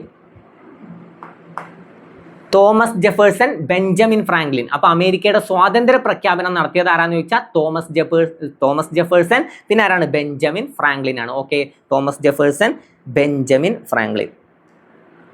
Thomas Jefferson, Benjamin Franklin. എന്താണ് സ്വാതന്ത്ര്യ പ്രഖ്യാപനം നടത്തിയത്? എന്നാണ്? 1776 ജൂലൈ 4 സ്വാതന്ത്ര്യ പ്രഖ്യാപനം നടത്തിയത്. എപ്പോഴാണ്? 1776 ജൂലൈ 4 ജൂലൈ 4 1773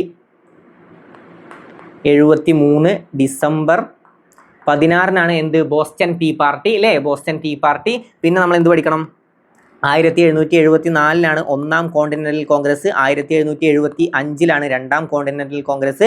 ഒന്നാം കോണ്ടിനെന്റൽ കോൺഗ്രസിൽ പങ്കെടുക്കാതിരുന്നത് ജോർജിയാണ് അല്ലേ? 13 കോളനികളിൽ ഒരു കോളനി പങ്കെടുത്തില്ല. അതേതാണ്? അത് ജോർജിയയാണ്. പിന്നെ എന്താണ്? 1775 ആരെയാണ് തലവനായി വാഴിച്ചത്? ആരെയാണെന്ന് ചോദിച്ചാൽ അതാരാണ്? ജോർജ് വാഷിങ്ടണെയാണ്. George Washington. ഓക്കെ, ഇനി യുദ്ധം അവസാനിച്ചത് എപ്പോഴാണെന്നൊക്കെ ചോദിക്കുകയാണെങ്കിൽ 1781 1781. പിന്നെ നമുക്ക് അവിടുന്ന് ഒരു ചോദ്യം വരും. എന്താണ്? ഇംഗ്ലണ്ടിൽ സ്വാതന്ത്ര്യം നൽകിയത്, കോളനികൾക്ക് സ്വാതന്ത്ര്യം നൽകിയത് എപ്പോഴാണെന്ന് ചോദിച്ചാൽ 1783 പാരീസ് ഉടമ്പടി. ഓക്കെ, പാരീസ് ഉടമ്പടി പ്രകാരമാണ് സ്വാതന്ത്ര്യം നൽകിയത്. അതും ജസ്റ്റ് ഒന്ന് അറിഞ്ഞു വെക്കുക. 1700 ഈ വർഷം എന്തായാലും അറിഞ്ഞു വെക്കുക. പാരീസ് ഉടമ്പടി ഒപ്പുവെച്ച വർഷം ചോദിച്ചാൽ 1783 എപ്പോഴാണ്? 1783 പാരീസ് ഉടമ്പടി. 1783 പാരീസ് ഉടമ്പടി 1783. സ്വാതന്ത്ര്യ പ്രഖ്യാപനം 1776 ജൂലൈ 4 1776 ജൂലൈ 4 എന്താണ്? സ്വാതന്ത്ര്യ പ്രഖ്യാപനം നടന്നത്. ആരൊക്കെയാണ്? തോമസ് ജെഫേഴ്സണും ബെഞ്ചമിൻ ഫ്രാങ്ക്ലിനുമാണ്. Thomas Jefferson, Benjamin Franklin. പിന്നെ നമുക്ക് പഠിക്കാണ്ടായിരുന്നു ഒരു ജെയിംസ് ഓട്ടിസിനെ പഠിക്കാണ്ടായിരുന്നു അല്ലേ? James Otis.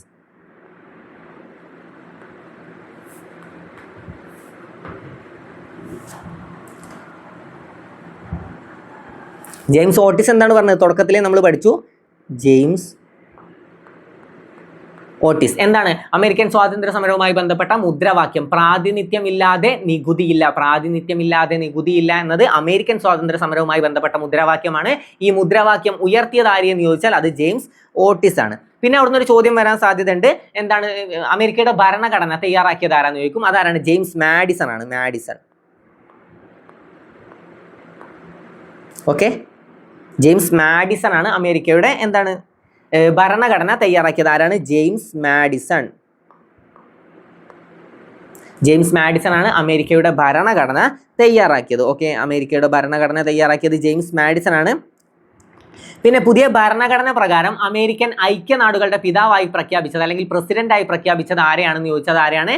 George വാഷിങ്ടണെയാണ്. Washington. Okay, just ഒന്ന് അറിഞ്ഞു നോക്കുക. ജോർജ് വാഷിങ്ടണെയാണ് എന്തായി പ്രഖ്യാപിച്ചത്? അമേരിക്കൻ ഐക്യനാടുകളുടെ ആദ്യ പ്രസിഡന്റ് ആയിട്ട് പ്രഖ്യാപിച്ചത്. അപ്പൊ എന്തൊക്കെയാണ്? പ്രാതിനിധ്യമില്ലാതെ നികുതിയില്ല എന്ന മുദ്രാവാക്യം ഉയർത്തിയത് ആരാണ്? പ്രാതിനിധ്യമില്ലാതെ നികുതിയില്ല എന്ന മുദ്രാവാക്യം ഉയർത്തിയത് ആരാണ്? ജെയിംസ് ഓട്ടിസ് ആണ്. ഭരണഘടന തയ്യാറാക്കിയത് ജെയിംസ് മാഡിസൺ ആണ് അല്ലേ. പിന്നെ തോമസ് പെയിൻ എന്താണ് പറഞ്ഞത്? തോമസ് പെയിൻ എന്താണ് പറഞ്ഞത്? പെയിൻ ആയിട്ട് പറഞ്ഞു അല്ലേ, ഏതെങ്കിലും ഒരു വിദേശ ശക്തിക്ക് ഈ വൻകര ദീർഘകാലം എന്താണ്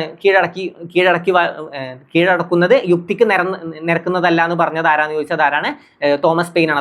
അദ്ദേഹത്തിന്റെ ഉള്ളിലുള്ള പെയിൻ കൊണ്ടാണ് പറഞ്ഞത്. അദ്ദേഹത്തിന്റെ പ്രധാന കൃതി നിങ്ങൾ പഠിക്കണം, കോമൺ സെൻസ്. വേറെ എന്ത് പഠിച്ചിട്ടില്ലെങ്കിലും അദ്ദേഹത്തിന്റെ കൃതി പഠിച്ചോ, കോമൺ സെൻസ് ആണ്. Common sense. Okay, common sense എന്ന കൃതി രചിച്ചത് ആരാന്ന് ചോദിച്ചത് ആരാണ്? അത് തോമസ് പെയിൻ ആണ്. ഓക്കെ, പിന്നെ ജോൺ ലോക്ക് പറഞ്ഞു എന്താണ്? മനുഷ്യന് ചില മൗലികാവകാശങ്ങളുണ്ട്, അത് ഹനിക്കാൻ ഒരു ഗവൺമെന്റിനും പറ്റില്ല. എന്താണ്? മനുഷ്യന്റെ മൗലികാവകാശങ്ങൾ ഹനിച്ച അയാൾ ലോക്കാണ്. അപ്പൊ എന്താണ്? John Locke. അതും അവിടെ വെച്ച് കണക്ട് ചെയ്യുക. അപ്പൊ ഇത്ര കാര്യങ്ങൾ ക്ലിയർ ആയില്ലേ?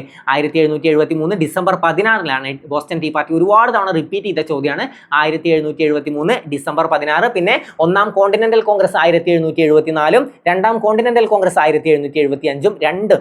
ഒന്നാം കോണ്ടിനെന്റൽ കോൺഗ്രസും രണ്ടാം കോണ്ടിനെന്റൽ കോൺഗ്രസും നടന്നത് എവിടെ വെച്ചാന്ന് ചോദിച്ചാൽ ഫിലാഡൽഫിയയിൽ വെച്ചിട്ടാണ്. രണ്ടാം കോണ്ടിനെന്റൽ കോൺഗ്രസിൽ ആരെയാണ് തലവനായി വാഴിച്ചത്? ആരാന്ന് ചോദിച്ചാൽ ജോർജ് വാഷിംഗ്ടൺ ആണ്. അപ്പൊ ഇത്ര കാര്യങ്ങൾ ക്ലിയർ അല്ലേ? അമേരിക്കൻ സ്വാതന്ത്ര്യ സമരവുമായി ബന്ധപ്പെട്ട് ഇത്ര കാര്യങ്ങൾ നിങ്ങൾക്ക് ക്ലിയർ ആയി എന്ന് വിശ്വസിക്കുന്നു. ഈ ഭാഗമൊക്കെ ക്ലിയർ അല്ലേ? ഇന്ന് പഠിപ്പിച്ചു തന്ന ഇത്രയും ഭാഗങ്ങൾ ക്ലിയർ അല്ലേ? എന്താണ്? പയറിന്റെ സങ്കര ഓല, മാലിക, ഭാഗ്യലക്ഷ്മി, ജ്യോതിക എല്ലാം ഓർത്തെടുക്കാൻ പറ്റും. നിങ്ങൾക്ക് ഏതെങ്കിലും ഭാഗം കിട്ടുന്നില്ല തോന്നുകയാണെങ്കിൽ ആ ഭാഗം തീർച്ചയായിട്ടും നിങ്ങൾ മാർക്ക് ചെയ്ത് വെക്കുക. എക്സാമിന്റെ മുമ്പ് തന്നെ, എക്സാമിന് 3, 4, 5 ദിവസങ്ങൾക്ക് മുമ്പ് തന്നെ പറ്റുന്ന അത്രയും ടോപ്പിക്കുകൾ നിങ്ങൾ മാർക്ക് ചെയ്ത് വെച്ച് ഏതൊക്കെ ടോപ്പിക്കുകളാണ് ഫോൾട്ട് പറ്റുന്നതെന്ന് മാർക്ക് ചെയ്ത് വെച്ച് ആ ടോപ്പിക്കുകൾ നല്ല രീതിയിൽ കവർ ചെയ്യാൻ ശ്രമിക്കുക. കവർ ചെയ്ത ശേഷം ബാക്കിയുള്ള ഈ 4, 5 ദിവസങ്ങൾ നിങ്ങൾ എന്തായാലും റിവിഷന് വേണ്ടി മാത്രം മാറ്റി വെക്കുക.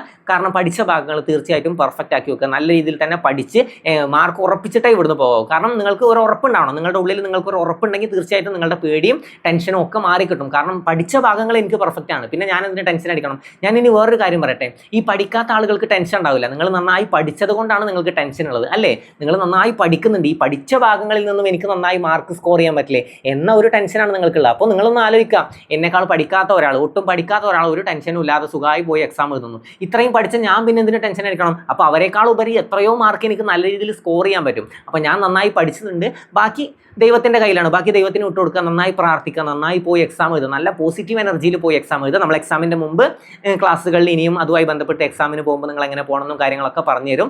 അപ്പോൾ ആ കാര്യങ്ങളൊക്കെ ശ്രദ്ധിച്ച് നല്ല രീതിയിൽ തന്നെ, പിന്നെ ഗ്രൂപ്പിൽ ഞാൻ മാക്സിമം വോയിസുകളും കാര്യങ്ങളും നിങ്ങൾക്ക് വേണ്ടി വിട്ടുതരും. പിന്നെ നിങ്ങൾക്കുള്ള ടിപ്സും കാര്യങ്ങളും എല്ലാം നമ്മുടെ ഗ്രൂപ്പിൽ നൽകുന്നുണ്ട്. അപ്പോൾ എക്സാമിന് മുമ്പ് തന്നെ നിങ്ങൾ ഗ്രൂപ്പിൽ ജോയിൻ ചെയ്യുകയാണെങ്കിൽ നിങ്ങൾക്ക് വേണ്ട എല്ലാ ടിപ്സും, അല്ലെങ്കിൽ എക്സാമിന് പോകുമ്പോൾ നിങ്ങൾ എന്തൊക്കെ കാര്യങ്ങൾ ശ്രദ്ധിക്കണം, എക്സാമിന് മുമ്പായി നിങ്ങൾ ഏതൊക്കെ സ്റ്റെപ്സ് ചെയ്യണം, എല്ലാം നമ്മൾ ഗ്രൂപ്പിൽ പറയുന്നുണ്ട്. അപ്പോൾ ഗ്രൂപ്പിൽ ജോയിൻ ചെയ്തവർക്ക് ഓരോ കാര്യങ്ങളും കിട്ടുന്നുണ്ട്. പിന്നെ ഞാൻ ഗ്രൂപ്പിൽ പ്രത്യേക മെസ്സേജ് എടുത്ത് പറഞ്ഞിരുന്നു, നിങ്ങൾ ആരും ഒരു മടിയും വിചാരിക്കേണ്ട. കാരണം നിങ്ങൾക്ക് കിട്ടേണ്ടത് നിങ്ങളുടെ ആവശ്യമാണ്, നിങ്ങൾക്ക് കിട്ടേണ്ടത്. അതുകൊണ്ട് തന്നെ നിങ്ങൾ ഒന്നും ചോദിക്കാൻ ഒരു മടിയും കാണിക്കരുത്. കാരണം നിങ്ങൾ ഇനി ഏത് രീതിയിൽ പഠിക്കണം? പലർക്കും ഡൗട്ടുള്ള ഒരു കാര്യമാണ്, ഏത് രീതിയിലാണ് ഇനി ഞാൻ പഠിക്കേണ്ടത്? ഇത്ര കാലം പഠിച്ചപ്പോൾ എനിക്ക് ഇങ്ങനെ ഫോൾട്ട് പറ്റി, അപ്പോൾ ഇനി ഞാൻ അങ്ങനെ എന്ത് ഡൗട്ട് ഉണ്ടെങ്കിലും നിങ്ങൾക്ക് ഞാനുമായിട്ട് ബന്ധപ്പെടാം. ഓക്കെ, എനിക്ക് മെസ്സേജ് അയച്ചാൽ ചിലപ്പോൾ മെസ്സേജ് കാണാൻ കുറച്ച് വയ്ക്കും, കാരണം ഒരുപാട് മെസ്സേജുകൾ വന്ന് കിടക്കുന്നുണ്ടെങ്കിൽ ഞാൻ അതൊക്കെ റിപ്ലൈ കൊടുത്ത് പോകേണ്ടി വരും. അപ്പോൾ അതുകൊണ്ട് തന്നെ ചെറിയൊരു ലാഗ് വന്നാലും നിങ്ങൾക്കുള്ള റിപ്ലൈ ഞാൻ തരും. അഥവാ റിപ്ലൈ തരാൻ വൈകിയാലും നിങ്ങൾ ഒരു വട്ടം കൂടി എനിക്ക് മെസ്സേജ് അയച്ചാൽ ആ മെസ്സേജ് മുകളിൽ വന്ന് കിടക്കും. അപ്പോൾ പറ്റുന്ന അത്രയും ഞാൻ റിപ്ലൈ ചെയ്യും. അപ്പോൾ നിങ്ങൾക്ക് എന്തെങ്കിലും ബുദ്ധിമുട്ട്, നിങ്ങളുടെ പഠനത്തിൽ എന്തെങ്കിലും ബുദ്ധിമുട്ട്, എനിക്ക് നിങ്ങൾക്കൊരു റാങ്ക് വാങ്ങിത്തരാം, നിങ്ങൾ ആരാന്ന് പോലും എനിക്കറിയില്ല. ഇപ്പോൾ ഇതിലുള്ള ഭൂരിഭാഗം ആളുകളെയും, ഭൂരിഭാഗം നല്ല ആരെയും എനിക്ക് ആരാന്ന് അറിയില്ല, പക്ഷേ എനിക്ക് ആവശ്യമാണ് നിങ്ങൾ റാങ്ക് വാങ്ങണം എന്നുള്ളത്. അതുകൊണ്ട് തന്നെ നിങ്ങൾ ഞാനുമായിട്ട് ഇങ്ങനത്തെ കാര്യത്തിൽ ബന്ധപ്പെട്ട ഞാൻ നിങ്ങൾക്ക് നിങ്ങളുടെ ഭാഗത്തു നിന്നുള്ള പോലെ തന്നെ ഒരു സപ്പോർട്ട് ഞാൻ നിങ്ങൾക്ക് എന്തായാലും തരും. കാരണം എനിക്ക് ആവശ്യമാണ് നിങ്ങൾക്ക് റാങ്ക് വാങ്ങണം എന്നുള്ളത്. ഞാൻ പഠിപ്പിച്ച ഒരുപാട്, അല്ലെങ്കിൽ ഞാനുമായി ബന്ധപ്പെട്ട് ഞാൻ പഠിപ്പിക്കുന്ന കാര്യങ്ങളുമായി ബന്ധപ്പെട്ട് നിങ്ങൾക്കൊക്കെ റാങ്ക് മേടിക്കാൻ സാധിക്കുന്നുണ്ടെങ്കിൽ എനിക്ക് ഏറ്റവും സന്തോഷം കിട്ടുന്ന കാര്യം അതാണ്. അപ്പോൾ നിങ്ങൾക്ക് വേണ്ട സ്റ്റെപ്സ്, നിങ്ങൾ ഇനി എന്തൊക്കെ ചെയ്യണം, അങ്ങനെ ഓരോ ഭാഗങ്ങളും ഞാൻ എന്തായാലും എടുത്തെടുത്ത് തന്നെ പറഞ്ഞു തരും. ചിലപ്പോൾ ചെറിയൊരു കാര്യമാണ് ചോദിച്ചിട്ടുണ്ടാവും, പക്ഷേ അതിന് നിങ്ങൾ എന്തൊക്കെ ചേഞ്ചുകൾ വരുത്തണമെന്നും, ഇനി ഏതൊക്കെ രീതിയിൽ നിങ്ങളുടെ പഠനത്തിന് മാറ്റങ്ങൾ വരുത്തണമെന്നും, ഇനി ഏത് രീതിയിൽ പഠിക്കണമെന്നും, ഏതൊക്കെ ഭാഗങ്ങൾ ഇനി പഠിക്കേണ്ടതില്ല, അങ്ങനെ ഓരോ ടിപ്സും ഞാൻ എന്തായാലും നിങ്ങൾക്ക് ഷെയർ ചെയ്ത് തരും നിങ്ങൾ പറയുന്നതിനനുസരിച്ച്. പിന്നെ ഗ്രൂപ്പിൽ ഓരോ എക്സാമുകൾക്കും വേണ്ടിയുള്ള ഓരോ എക്സാമിനും ഇനി ഏത് രീതിയിൽ നിങ്ങൾ പഠിച്ചാൽ കൂടുതൽ മാർക്ക് സ്കോർ ചെയ്യാൻ പറ്റും, ഇനി ചെയ്യേണ്ട സ്റ്റെപ്സ് എന്താണ്, അങ്ങനെ ഓരോന്നും നമ്മൾ ഗ്രൂപ്പിൽ പറയുന്നുണ്ട്. അപ്പോൾ ഗ്രൂപ്പിലുള്ള ആളുകൾ തീർച്ചയായിട്ടും നിങ്ങൾ ഒരു മടിയും വിചാരിക്കാതെ ഞാനുമായിട്ട് തീർച്ചയായിട്ടും പേഴ്സണലായിട്ട് ബന്ധപ്പെടുക. നിങ്ങൾ പേഴ്സണലായിട്ട് മെസ്സേജ് അയച്ചാൽ ഞാൻ പറ്റുന്ന അത്രയും മെസ്സേജുകൾക്ക് റിപ്ലൈ ചെയ്യും. നിങ്ങളുടെ സ്റ്റഡി മെത്തേഡും പറ്റുകയാണെങ്കിൽ, ഞാൻ ഈ രീതിയിലാണ് പഠിച്ചു പോകുന്നത്, പക്ഷേ എനിക്ക് എന്തോ ഫോൾട്ട് തോന്നുന്നുണ്ട്, പലർക്കും ഉള്ളിലൊരു ഫോൾട്ട് ഉണ്ട്, പക്ഷേ ഇതൊന്ന് ചർച്ച ചെയ്യാൻ പറ്റുന്നില്ല, എൻ്റെ ഫോൾട്ട് എന്താണെന്ന് എനിക്ക് മനസ്സിലാക്കാൻ പറ്റുന്നില്ല, ഇങ്ങനെയുള്ള ബുദ്ധിമുട്ടുകൾ കുറേ ഉണ്ടാവും. ഇങ്ങനെയുള്ളവരാണെങ്കിൽ ഷെയർ ചെയ്യുക. ഞാൻ തീർച്ചയായിട്ടും എനിക്കറിയുന്ന കാര്യങ്ങളൊക്കെ നിങ്ങൾക്ക് പറ്റുന്ന, ഇപ്പോൾ LGSൻ്റെ ബാച്ച് തീർന്നപ്പോഴാണെങ്കിലും ഒരുപാട് ആളുകൾ ഇങ്ങനത്തെ കുറേ പ്രശ്നങ്ങൾ പറഞ്ഞിട്ടുണ്ടായിരുന്നു. ഒരുപാട് ആളുകൾക്ക് ഞാൻ കറണ്ട് അഫയേഴ്സിൻ്റെ കാര്യത്തിലൊക്കെയാണ് പല പ്രശ്നങ്ങളും പറഞ്ഞത്. പിന്നെ മാത്സ്, ഇംഗ്ലീഷ് അങ്ങനെ പല പ്രശ്നങ്ങളും പറഞ്ഞിരുന്നു. പിന്നെ മാർക്ക് പോകുന്നത് ഇങ്ങനെയാണ്, ഞാൻ ഇങ്ങനെയാണ് എക്സാമിന് പോയി ചെയ്യുന്നത്, അങ്ങനെ പല പ്രശ്നങ്ങളും LGS എക്സാമിനാണെങ്കിലും പറഞ്ഞിട്ടുണ്ടായിരുന്നു. LGS എക്സാമിന് നമ്മൾ വേണ്ട ടിപ്സൊക്കെ കൊടുത്ത് ഒരുപാട് ആളുകൾ നമ്മുടെ റാങ്ക് ലിസ്റ്റിൽ വന്നിട്ടുണ്ട്. ഒരുപാട് ആളുകൾ മെസ്സേജ് അയക്കും, വിളിക്കുകയൊക്കെ ചെയ്തിരുന്നു. അതുപോലെ തന്നെ നിങ്ങൾക്ക് ഇനി അടുത്ത എക്സാമിന് നോക്കാം, ആ എക്സാമിന് ഞാൻ ഇനി പഠനത്തിൻ്റെ ശൈലി മാറ്റാം അങ്ങനെയൊന്നും വിചാരിക്കരുത്. ഇനി നിങ്ങൾക്ക് ഏത് എക്സാം വരുന്നോ ആ എക്സാമിൽ തന്നെ നിങ്ങൾ കയറണം. ഇനി വരുന്ന ഈ എക്സാമിൽ ഞാൻ എന്തായാലും കയറിയിരിക്കും. ഇനി എനിക്കൊരു PSC എക്സാം എഴുതേണ്ടി വരില്ല. ഇനി ഞാൻ PSCക്ക് വേണ്ടി ഇത്ര കാലം ഞാൻ കഷ്ടപ്പെട്ടു, ഇനി ഞാൻ ഒരിക്കലും കഷ്ടപ്പെടേണ്ടി വരില്ല. ഇതാണ് എൻ്റെ അവസാനത്തെ പഠിത്തം. ഇതോടുകൂടി ഞാൻ നിർത്തുകയാണ്. ഇതോടുകൂടി എനിക്ക് കിട്ടും. നിർത്തുകയാണ് പറഞ്ഞാൽ ഇതോടുകൂടി ഞാൻ നേടിയിട്ട് നിർത്തും. ഇനി എനിക്ക് പഠിക്കേണ്ടി വരില്ല. ഉറപ്പായിട്ടും ഞാൻ ഇതിൽ റാങ്ക് ലിസ്റ്റിൽ ഉണ്ടാവും, ഏറ്റവും ഉയർന്ന റാങ്കിൽ തന്നെ ഉണ്ടാവും. ഞാൻ അതിനുവേണ്ടി മാറ്റം വരുത്തേണ്ടതൊക്കെ ഞാൻ എൻ്റെ ഉള്ളിൽ മാറ്റം വരുത്തും. എൻ്റെ പഠനത്തിലായാലും എൻ്റെ സമയക്രമത്തിലായാലും എല്ലാം ഞാൻ മാറ്റം വരുത്തും. സമയം നിങ്ങൾക്ക് കിട്ടും. ഞാൻ പറഞ്ഞു, സമയം കിട്ടുന്നില്ല നിങ്ങൾക്ക് തോന്നുകയാണെങ്കിൽ നിങ്ങൾ നിങ്ങളുടെ മനസ്സിനെ ഒന്ന് ഫേക്ക് ചെയ്തുകൊണ്ടിരിക്കുകയാണ്. കിട്ടുന്നില്ല എന്ന് വെറുതെ തോന്നിപ്പിക്കുകയാണ്. സമയം നിങ്ങൾ കിട്ടണം, സമയം എനിക്ക് വേണം എന്ന് നിങ്ങൾ ആഗ്രഹിക്കുന്നുണ്ടെങ്കിൽ തീർച്ചയായിട്ടും നിങ്ങൾക്ക് കിട്ടും. ഓക്കെ, അപ്പോൾ സമയം നിങ്ങൾക്ക് ഉണ്ടാക്കിയെടുക്കാൻ പറ്റും. നിങ്ങളൊന്ന് ആലോചിച്ച് നോക്ക്, നിങ്ങൾ എന്തൊക്കെയോ തിരക്കുകളുടെ ഇടയിലാണ്. അപ്പോൾ നിങ്ങളുടെ ഒരു ഫ്രണ്ട് വന്നിട്ട് പറയുകയാണ് നമുക്കൊന്ന് ടൂർ പോയാലോ, അല്ലെങ്കിൽ ഹസ്ബൻഡോ അല്ലെങ്കിൽ അച്ഛനോ അമ്മയോ ആരെങ്കിലും ഒക്കെ ഒന്ന് പറയുകയാണ് നമുക്കൊന്ന് ടൂർ പോയാലോ എന്നൊക്കെ പറയുമ്പോൾ നിങ്ങൾക്ക് അവിടെ ഒരു സമയം കിട്ടുന്നുണ്ട്. അപ്പോൾ നമുക്ക് ഉണ്ടാക്കിയെടുക്കാൻ പറ്റും. നമ്മൾ ഉണ്ടാക്കിയെടുക്കുന്നതാണ് സമയം തന്നെ നമുക്ക് വന്നെത്തുന്നതല്ല. അപ്പോൾ സമയം നമുക്ക് ഉണ്ടാക്കിയെടുക്കാൻ പറ്റും. അപ്പോൾ നല്ല രീതിയിൽ തന്നെ ആദ്യം ഉള്ളിലൊരു നല്ല രീതിയിലൊരു എഫേർട്ട് മൈൻഡ് ഉണ്ടാക്കിയെടുക്കുക. എന്തായാലും കിട്ടും, എന്തായാലും ഞാനിത് നേടും, അതിനുവേണ്ടി ചെയ്യാൻ പറ്റുന്നതൊക്കെ ഞാനിപ്പോൾ ചെയ്യും. ഓക്കെ, ഞാൻ ഒരു വിട്ടുവീഴ്ചക്കും തയ്യാറല്ല. എന്തായാലും ഇത് വാങ്ങിയിട്ടേ ഞാൻ നിർത്തൂ എന്നൊരു ദൃഢനിശ്ചയം, എന്നൊരു ഉറപ്പ് നിങ്ങളുടെ ഉള്ളിൽ ഉണ്ടാക്കിയെടുത്താൽ നിങ്ങൾ അതിനുവേണ്ടി സമയം കണ്ടെത്തും, നിങ്ങൾ അതിനുവേണ്ടി പ്രയത്നിക്കും, നിങ്ങൾ അതിനുവേണ്ടി ഹാർഡ് വർക്ക് ചെയ്യും. അപ്പോൾ നല്ല രീതിയിൽ തന്നെ ഹാർഡ് വർക്ക് ചെയ്യുക, പറയുന്ന കാര്യങ്ങൾ ശ്രദ്ധിക്കുക. ഗ്രൂപ്പിലുള്ള ആളുകളോട് പ്രത്യേകം ശ്രദ്ധിക്കുക. ഗ്രൂപ്പിൽ നിങ്ങൾ ജോയിൻ ചെയ്ത ശേഷം നിങ്ങൾക്ക് ഏതെങ്കിലും ഭാഗങ്ങളിൽ നിങ്ങൾക്ക് ഇനി ഞാൻ ഏത് രീതിയിൽ പഠിക്കണം, ഇങ്ങനെയാണ് ഞാൻ ഫോളോ ചെയ്ത് പോണത്, ഇതിലെന്തെങ്കിലും പ്രശ്നമുണ്ടോ, അല്ലെങ്കിൽ ഈ ഭാഗം എനിക്ക് പലർക്കും പ്രശ്നം തോന്നും, ഉള്ളിൽ ഒരുപാട് പ്രശ്നങ്ങൾ തോന്നും. അപ്പോൾ ഞാൻ ഈ പഠിക്കുന്നത് ശരിയല്ലാന്ന് അറിഞ്ഞിട്ടും ആ രീതിയിൽ പഠിക്കുന്ന ആളുകളുണ്ട്. അവർക്ക് വേണ്ടിയിട്ടാണ് പറയുന്നത്. നിങ്ങളുടെ പഠനത്തിൽ ചിലപ്പോൾ ചെറിയൊരു ടിപ്പിൽ ഒരു ചേഞ്ച് വരുത്തി കഴിഞ്ഞാൽ, ഒരു ചെറിയൊരു മെത്തേഡ് ഒന്ന് മാറ്റിക്കഴിഞ്ഞാൽ വലിയ ചേഞ്ചസ് വരുത്തി ഒരുപാട് സമയം ഞാൻ ഇതുവരെ ആർക്കും അങ്ങനെ പറഞ്ഞു കൊടുത്തില്ല. എൻ്റെ ഗ്രൂപ്പിലുള്ള ആളുകളുമായിട്ട് നിങ്ങൾക്ക് ബന്ധപ്പെട്ട മനസ്സിലാവും. ഞാൻ 8 മണിക്കൂർ പഠിക്കണം എന്ന് ഇതുവരെ ഞാൻ മണിക്കൂറിൻ്റെ കണക്കോ സമയത്തിൻ്റെ കണക്കോ ഞാൻ ആരോടും പറഞ്ഞിട്ടില്ല. നിങ്ങൾ ഏത് രീതിയിൽ, എന്നോട് ഒരാൾ വന്ന് ചോദിച്ചിട്ടുണ്ടായിരുന്നു, എനിക്കൊരു സ്റ്റഡി പ്ലാൻ പറഞ്ഞത് 70 ദിവസത്തിനുള്ളിൽ എനിക്ക് തീർക്കാൻ പറ്റിയൊരു സ്റ്റഡി പ്ലാൻ പറഞ്ഞത്. നിങ്ങൾ ഒരിക്കലും ഒരു ടൈം ടേബിൾ വേറെ ആരുമായിട്ട് ബന്ധപ്പെട്ട് ഉണ്ടാക്കിയെടുക്കരുത്. ടൈം ടേബിൾ വേറെ ആരും പറയുന്നത് കേട്ട് ഉണ്ടാക്കിയെടുക്കാതിരിക്കുകയാണ് ബെറ്റർ. കാരണം ഒരാൾ പറയുന്നത്, ഇപ്പോൾ ഒരാൾ പറയുകയാണ് 3 മണിക്കൂർ നിങ്ങൾ ഒരു ദിവസം പഠിക്കുക, നിങ്ങൾക്ക് ഒരു പക്ഷേ 6 മണിക്കൂർ കിട്ടുന്നുണ്ടാവും ഒരു ദിവസം. അപ്പോൾ നിങ്ങൾക്ക് എത്ര സമയം കിട്ടും, നിങ്ങൾക്ക് എത്ര കൂടുതൽ സമയം കിട്ടുന്നോ കുറവ് സമയം കിട്ടുന്നോ ഒക്കെ അറിയുന്നത് നിങ്ങൾക്കാണ്. പിന്നെ ഈ പഠിക്കുന്ന സമയം നല്ല രീതിയിൽ പഠിക്കുകയാണെന്ന് നമ്മളെ തോന്നിപ്പിക്കരുത്. വെറുതെ അങ്ങനെ ഓരോന്ന് വായിച്ചു പോയിക്കൊണ്ടിരിക്കാതെ ഓരോ സംഭവങ്ങളും മനസ്സിലാക്കി പഠിക്കുക. ഓരോ എക്സാം വരുമ്പോഴും ഈ മനസ്സിലാക്കിയ സംഭവം നമ്മുടെ മനസ്സിൽ കാണും. നമ്മുടെ മൈൻഡ് പാലസ് പറഞ്ഞിട്ട് സംഭവമല്ലേ, ഈ മൈൻഡ് പാലസിൽ നമ്മൾ ഈ ഓർത്ത് വെച്ച സാധനങ്ങൾ, നമ്മൾ വെറുതെ വായിച്ചു പോയ സംഭവങ്ങൾ ഒരു പക്ഷേ കിട്ടിയില്ലെങ്കിലും നമ്മൾ കഥ പോലെയും ഇല്ലെങ്കിൽ മനസ്സിലാക്കി പഠിച്ച കാര്യങ്ങളൊക്കെ നമ്മുടെ മൈൻഡ് പാലസിന് നല്ല രീതിയിൽ കിട്ടും. അപ്പോൾ മൈൻഡ് പാലസിൽ ഉണ്ടാക്കിയെടുക്കുക, മൈൻഡ് പാലസിൽ ഈ സംഭവങ്ങളൊക്കെ ഉണ്ടാക്കിയെടുക്കുക. അപ്പോൾ നല്ല രീതിയിൽ ഇത് മനസ്സിലാക്കി പഠിക്കുക. അല്ലെങ്കിൽ എന്തെങ്കിലും കണക്ഷനുകൾ, ഞാൻ അതിനാണ് ഏതൊരു ഭാഗം എടുക്കുമ്പോഴും പറ്റുന്ന അത്രയും കണക്ഷനുകൾ ഞാൻ ഉപയോഗിക്കുന്നത്. നിങ്ങൾക്ക് അവിടെ പോയിട്ട് ഇതൊന്ന് ഓർമ്മ കിട്ടിക്കഴിഞ്ഞാൽ അത്രയും പോസിറ്റീവ് എനർജിയാണ്. ഓരോ ക്വസ്റ്റ്യൻ കിട്ടുമ്പോഴും നിങ്ങളുടെ ഉള്ളിൽ പോസിറ്റീവ് എനർജി കയറിക്കൊണ്ടിരിക്കുകയാണ്. അപ്പോൾ നിങ്ങൾ ഒരിക്കലും നെഗറ്റീവ് ആവേണ്ടതില്ല. നിങ്ങളെക്കാൾ പഠിക്കാത്ത ആളുകൾ നല്ല കൂളായിട്ട് പോയി എക്സാം എഴുതുന്നുണ്ട്. ഇത്രയും പഠിച്ച് നിങ്ങൾ എന്തിന് ടെൻഷൻ ആവണം? അപ്പോൾ നിങ്ങൾക്കറിയാം നിങ്ങളുടെ പഠനത്തിൽ എന്തോ ചെറിയൊരു മാറ്റം വരുത്താനുണ്ട്. ആ മാറ്റം എന്താണെന്ന് വെച്ചാൽ അത് ഇനി ഞാനായിട്ട് തന്നെ ബന്ധപ്പെടണമെന്നില്ല. നിങ്ങൾക്ക് അറിയുന്ന ഒരുപാട് ആളുകളുണ്ടാവും, നല്ല ഇതിന് എക്സാമിനെ പറ്റിയൊക്കെ നല്ല അറിവുള്ള ആളുകളുണ്ടാവും, അവരുമായിട്ട് ബന്ധപ്പെടുക. ഓക്കെ, ഞാനിത് ഓരോരുത്തരെ പറ്റിയും പഠിച്ചു, ഓരോ ആളുകളെ പറ്റിയും പഠിച്ച് അവർക്ക് പറ്റുന്ന ഫോൾട്ട് എന്താണ്, പിന്നെ അവരിഞ്ഞ് അങ്ങനെ പഠിച്ചിട്ടാണ് ഓരോരുത്തർക്ക് ഓരോ ടിപ്സ് ഞാൻ പറഞ്ഞു കൊടുക്കുന്നത്. അപ്പോൾ പറ്റുന്ന അത്രയും ഞാനായിട്ട് തന്നെ ബന്ധപ്പെടണം ഞാൻ ഒരിക്കലും പറയില്ല. നിങ്ങൾ മാറ്റം വരുത്തുക, ആ മാറ്റം അനിവാര്യമാണ്. അത് നിങ്ങൾക്കറിയാലോ, നിങ്ങൾക്ക് മാറ്റം വേണം എന്നുള്ളത് നിങ്ങൾക്കറിയാം. അപ്പോൾ ആ മാറ്റത്തിനെ അവിടെ മാറ്റി നിർത്തിയിട്ട് ആ മാറ്റമൊന്നും വേണ്ട, അങ്ങനെയൊക്കെ പഠിച്ചു പോയിട്ട് കിട്ടുന്നത് വാങ്ങിയാൽ മതി, അങ്ങനെ വിചാരിക്കരുത്. ചെറിയൊരു മാറ്റം വരുത്തിയാൽ ചിലപ്പോൾ നമ്മുടെ ജീവിതം മാറി വരും. അപ്പോൾ നല്ല രീതിയിലൊരു മാറ്റം വരുത്തി നല്ലൊരു സ്റ്റഡി പ്ലാൻ, നല്ലൊരു സ്റ്റഡി പ്ലാൻ അല്ല, സമയമൊന്നും കണ്ടെത്തണ്ട, സ്റ്റഡി മെത്തേഡ്, ഒരു മെത്തേഡ് ഉണ്ടാക്കുക പഠിത്തത്തിന്. ഓക്കെ, അപ്പോൾ ഏത് രീതിയിൽ പഠിക്കണം എന്നൊക്കെ നമ്മളുമായി ബന്ധപ്പെട്ട് കഴിഞ്ഞാൽ നമ്മുടെ ഗ്രൂപ്പിലുള്ള ആളുകളാണെങ്കിൽ തീർച്ചയായിട്ടും അവർക്ക് വേണ്ടത് ഗ്രൂപ്പിലൂടെ തന്നെ ഞാൻ കൊടുക്കുന്നുണ്ട്. ഓരോ കാര്യങ്ങളും എക്സാമിനോട് അടുത്ത് പോകുമ്പോൾ നിങ്ങൾ എന്തൊക്കെ ചെയ്യണം, അങ്ങനെ ഓരോ കാര്യങ്ങളും നമ്മൾ ഗ്രൂപ്പിൽ പറയുന്നുണ്ട്. ഗ്രൂപ്പിൽ മറ്റു ഗ്രൂപ്പുകൾ എങ്ങനെയാണെന്ന് അറിയില്ല. എന്നാലും സാധാരണ ഒരു PSC ഗ്രൂപ്പ് എന്ന് പറയുമ്പോൾ എല്ലാവരും വിചാരിക്കുക കുറേ സാധനങ്ങൾ ഇങ്ങനെ ഇട്ട്, ഞാൻ ഒരിക്കലും അങ്ങനെ ഇട്ട് തരില്ല. ഞാൻ ഇങ്ങനെ ഒരു എന്താ പറയുക, ഒരു കുന്നുകണക്കിന് ഇങ്ങനെ തരിക എന്നൊക്കെ പറയില്ല, അങ്ങനെയൊന്നും ഞാൻ ഒരിക്കലും തരില്ല. ഞാൻ ഒരു കാര്യങ്ങളും ഇട്ട് തരില്ല. നിങ്ങൾ ഏതൊക്കെ ടോപ്പിക്കുകൾ പഠിക്കണം, ചിലപ്പോൾ ഞാൻ ടോപ്പിക്കുകളുടെ ഹെഡിങ് ഒക്കെ തന്നോടും. ഇപ്പോൾ കറണ്ട് അഫയേഴ്സിൻ്റെ ഹെഡിങ് നമ്മൾ ഗ്രൂപ്പിൽ കൊടുത്തിട്ടുണ്ട്. കറണ്ട് അഫയേഴ്സ് ഏതൊക്കെ ടോപ്പിക്കുകൾ നിങ്ങൾ എന്തായാലും ശ്രദ്ധിക്കണം. 2023-24 നോബൽ സമ്മാനം, അങ്ങനെ ഓരോന്ന് ഓസ്കാർ അവാർഡ് അല്ലേ, അതുപോലെ തന്നെ പദവികളിൽ ആരെല്ലാം, പിന്നെ ഈ അടുത്ത് നടന്ന നിയമനങ്ങൾ, അങ്ങനെ ഓരോന്ന് ഞാൻ ഇമ്പോർട്ടൻ്റ് ആയിട്ടുള്ളത് ഏതാണ് കറണ്ട് അഫയേഴ്സിൽ നിങ്ങൾക്ക് അവിടെ മാർക്ക് ചെയ്ത് അയച്ചു തന്നിട്ടുണ്ട്. അപ്പോൾ നിങ്ങളിതിന് ഞാൻ ഒരുപാട് നോട്ട്സ് നിങ്ങൾക്ക് അയച്ചു തന്നിട്ട് ഇതങ്ങോട്ട് പഠിക്കുക എന്ന് പറഞ്ഞാൽ ഞാൻ ശരിക്കും എൻ്റെ കാര്യം തീർക്കുന്നതാണ്. നിങ്ങൾ പഠിക്കാനുള്ളത് ഞാൻ തന്നിട്ടുണ്ടല്ലോ, പിന്നെ നിങ്ങൾ പഠിക്കായിട്ടല്ലേ എനിക്ക് പറഞ്ഞാൽ മതി. പക്ഷേ ഞാൻ ഒരിക്കലും അങ്ങനെ തരില്ല. നിങ്ങളുടെ സമയം മെനക്കെടുത്താൽ ഞാൻ ഒരിക്കലും തയ്യാറല്ല. ചെറിയ ചെറിയ കാര്യങ്ങളെ ഞാൻ തരും. ആ തരുന്ന കാര്യങ്ങൾ നല്ല രീതിയിൽ വർക്കൗട്ട് ചെയ്താൽ തീർച്ചയായും നിങ്ങൾക്ക് റാങ്ക് നേടാൻ പറ്റും. അപ്പോൾ ഗ്രൂപ്പിൽ ജോയിൻ ചെയ്യാത്തവരാണെങ്കിൽ തീർച്ചയായും ജോയിൻ ചെയ്യാൻ ശ്രമിക്കുക. ജോയിൻ ചെയ്യാൻ ആഗ്രഹം ഉണ്ടെങ്കിൽ തീർച്ചയായിട്ടും ഞാനുമായിട്ട് ബന്ധപ്പെടുക. ഗ്രൂപ്പിൻ്റെ ഡീറ്റെയിൽസ് നമ്മൾ ഷെയർ ചെയ്യുന്നതാണ്. പിന്നെ അതുപോലെ തന്നെ പറഞ്ഞ കാര്യങ്ങൾ ശ്രദ്ധിക്കുക. ഗ്രൂപ്പിലുള്ളവർ ഈ പറയുന്ന കാര്യങ്ങൾ നിങ്ങൾ ഒരിക്കലും ഒരു കാര്യം ചോദിക്കാനും മടി വിചാരിക്കല്ലേ. കാരണം നിങ്ങൾക്കാണ് നേടേണ്ടത്. ജോലി ആവശ്യം നിങ്ങൾക്കാണ്. നിങ്ങൾക്ക് ഈ ജോലി കിട്ടിയേ പറ്റൂ. നിങ്ങൾക്കറിയാം നിങ്ങളുടെ ഉള്ളിൽ ഇതിനു വേണ്ടി എത്ര പ്രയത്നിക്കാനുള്ള ഒരു മൈൻഡ് ഉണ്ടെന്ന് നിങ്ങൾക്കറിയാം. അപ്പോൾ അതിനുവേണ്ടി പ്രയത്നിക്കുക, അതിനുവേണ്ടി വർക്കൗട്ട് ചെയ്യുക, പഠനത്തിൽ ചേഞ്ച് വരുത്തുക. ഒരേ രീതിയിൽ തന്നെ കുറേ കാലമായിട്ട് പോകുന്ന ഒരുപാട് ആളുകളുണ്ട്. ഇപ്പോഴും ഇരുന്ന് പഠിച്ചുകൊണ്ടിരിക്കുന്നു, അപ്പോഴും ഇരുന്ന് പഠിക്കുന്നു അല്ലേ. ചിലപ്പോൾ മക്കളുടെ പ്രായമുള്ള ആൾക്കാരൊക്കെ ജോലി കിട്ടി പോയിട്ടുണ്ടാവും, അപ്പോഴും ഇങ്ങനെ ഇരുന്ന് പഠിച്ചുകൊണ്ടിരിക്കും. അപ്പോൾ നമ്മൾ എന്തോ ഒരു ചേഞ്ച് വരുത്താണ്ടല്ലോ. മറ്റുള്ളവർ എന്തോ ചേഞ്ച് വരുത്തി മറ്റുള്ളവർ പഠിക്കുന്ന ഒരു മെത്തേഡിൽ എന്തോ ഒരു വ്യത്യാസമുണ്ട്. അപ്പോൾ അതുണ്ടല്ലോ. അപ്പോൾ ഇതുവരെ പഠിച്ച മെത്തേഡ് എന്താണോ അതിൽ നിന്നൊരു ചേഞ്ച് വരുത്തി എന്തൊക്കെയോ മാറ്റം വരുത്താണ്ട് അതെന്താണെന്ന് കണ്ടുപിടിച്ച് അറിയുന്ന ആളുകളോട് ചോദിച്ചറിഞ്ഞ്, നിങ്ങൾക്ക് ഇപ്പോൾ ഇൻസ്റ്റിറ്റ്യൂട്ടിലൊക്കെ പഠിക്കുന്നവരാണെങ്കിൽ സാറുമാരുണ്ടാവും, അവരോടൊക്കെ ചോദിച്ച് കാര്യങ്ങൾ അറിഞ്ഞ് ഇനി ഏത് രീതിയിൽ പഠിച്ചാൽ മുന്നോട്ട് പോകാൻ പറ്റും നിങ്ങൾക്ക് വിശ്വാസമുള്ള ആളുകളോട് ചോദിക്കുക. നിങ്ങൾ രക്ഷപ്പെടണമെന്ന് ആഗ്രഹമുള്ള ആളുകളോട് ചോദിക്കുക. ഓക്കെ, നിങ്ങളെ തളർത്തുന്ന ആളുകളോടല്ല. നിങ്ങൾ രക്ഷപ്പെടണമെന്ന് ആഗ്രഹിക്കുന്ന ഒരുപാട് ആളുകളുണ്ടാകും. അവരോടൊക്കെ ചോദിച്ചറിയാം എന്ത് ചേഞ്ച് ആയിരിക്കും ഞാൻ ഈ വരുത്തുന്നത്. ഒരുപാട് അറിവുള്ള ആളുകൾ അവർ നിങ്ങൾക്ക് പറഞ്ഞു തരും. ഓക്കെ, അവർക്ക് അറിയായിരിക്കും നിങ്ങൾ ഇനി എന്ത് ചേഞ്ച് വരുത്തി. ഈ ഒരു ഭാഗം നിങ്ങളൊന്ന് മാറ്റി നോക്കിയാൽ നിനക്ക് നല്ലൊരു ചേഞ്ച് ഉണ്ടാവില്ല, നല്ലൊരു മാർക്ക് നിനക്ക് സ്കോർ ചെയ്യാൻ പറ്റില്ല, അതൊന്ന് ചെയ്ത് നോക്കിക്കൂടെ. അങ്ങനെ പറഞ്ഞു തരുന്ന ആളുകളുണ്ടാവും. അപ്പോൾ അവരുമായിട്ട് ബന്ധപ്പെട്ട് കാര്യങ്ങൾ ചോദിച്ചറിയുക. പിന്നെ ഈ എക്സാമിനോട് അടുത്ത് 2-3 ദിവസം മുമ്പ് ഇനി ഞാൻ ഇത് പഠിച്ചാലോ അത് പഠിച്ചാലോ എന്ന് വിചാരിച്ചിരിക്കല്ലേ. എക്സാമിന് 3, 4, 5 ദിവസം മുമ്പ് നിങ്ങൾ പഠനം നിർത്തിയിട്ടുണ്ടാവണം. ഞാൻ എപ്പോഴും റിപ്പീറ്റ് ചെയ്ത് പറയുന്ന പഠനം നിർത്തണം. പഠനം നിർത്തിയിട്ട് റിവിഷൻ ഇല്ലാത്തവർക്കാണ് പഠനം നിർത്താൻ ഞാൻ പറഞ്ഞത്. ഒരു റിവിഷനും ഇല്ലാതെ ഇങ്ങനെ പോയിക്കൊണ്ടിരിക്കും. നല്ല രീതിയിൽ റിവിഷൻ ചെയ്യാനുള്ള സമയമാണ് ഈ 3-4 ദിവസം. പിന്നെ നിങ്ങൾക്ക് കൂടുതൽ കാര്യങ്ങൾ പഠിക്കാം. ഓരോ മിനിറ്റും വിലപ്പെട്ടതാണ്. കൂടുതൽ പറ്റുന്നത്ര കാര്യങ്ങൾ പഠിക്കാം. പക്ഷേ റിവിഷൻ ഇല്ലാതെ നിങ്ങൾ എത്ര കാര്യങ്ങൾ പഠിക്കുന്നു അത്രയും നിങ്ങളുടെ മാർക്ക് കുറഞ്ഞുകൊണ്ടേ ഇരിക്കുള്ളൂ. റിവിഷൻ വേണം. റിവിഷൻ മസ്റ്റായിട്ട് വേണം. അപ്പോൾ പറ്റുന്ന അത്രയും നല്ല രീതിയിൽ തന്നെ റിവൈസ് ചെയ്യാൻ, നല്ല രീതിയിൽ തന്നെ പോയി എക്സാം അറ്റൻഡ് ചെയ്യാൻ. ഞാൻ പറഞ്ഞതുപോലെ തന്നെ നിങ്ങൾക്ക് വരുത്തേണ്ട ചേഞ്ചസ് നല്ല രീതിയിൽ തന്നെ വരുത്തുക. നിങ്ങൾക്കറിയാം നിങ്ങൾക്ക് എന്ത് ചേഞ്ചാണ് വരുത്തേണ്ടത് എന്നത് നിങ്ങൾക്കറിയാം. ആ ചേഞ്ചുകൾ വരുത്താൻ ശ്രമിക്കുക. ഓക്കെ, അപ്പോൾ നല്ല രീതിയിൽ തന്നെ എക്സാം അറ്റൻഡ് ചെയ്യുക. നല്ല റാങ്ക് തന്നെ നേടാൻ ശ്രമിക്കുക. ആദ്യത്തെ 100 റാങ്കിലോ 50 റാങ്കിലോ 10 റാങ്കിലോ ഒക്കെ എന്തായാലും വരാൻ ശ്രമിക്കുക. നല്ലൊരു റാങ്ക് നേടി എത്രയും പെട്ടെന്ന് തന്നെ ജോലിക്ക് പ്രവേശിച്ച് ഒരു ഗവൺമെൻറ് ഉദ്യോഗസ്ഥനാവാൻ ശ്രമിക്കുക. അപ്പം എല്ലാവർക്കും ഓൾ ദ ബെസ്റ്റ്. തീർച്ചയായും നല്ല രീതിയിൽ തന്നെ എല്ലാവർക്കും നല്ല രീതിയിൽ തന്നെ റാങ്ക് നേടാൻ സാധിക്കട്ടെ. നല്ല രീതിയിൽ പഠിക്കാൻ സാധിക്കട്ടെ.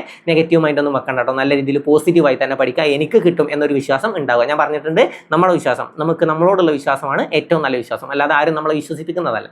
അപ്പം നമുക്ക് നമ്മളുടെ ഉള്ളിലൊരു വിശ്വാസം ഉണ്ടെങ്കിൽ, എനിക്ക് എന്നെ ഒരു വിശ്വാസം ഉണ്ടെങ്കിൽ ഞാൻ എന്തായാലും നേടും. ആ നേടാനുള്ളത് എന്താണെങ്കിലും ഞാൻ ചെയ്യും. ഓക്കെ, അപ്പം നല്ല രീതിയിൽ വിശ്വസിച്ച് നല്ല രീതിയിൽ പ്രയത്നിക്കുക. അപ്പോൾ വേണ്ട കാര്യങ്ങളൊക്കെ ചെയ്യാം. അപ്പോൾ ഇതുപോലുള്ള മറ്റൊരു ക്ലാസ്സുമായിട്ട് നമുക്ക് വീണ്ടും കാണാം. Thank you.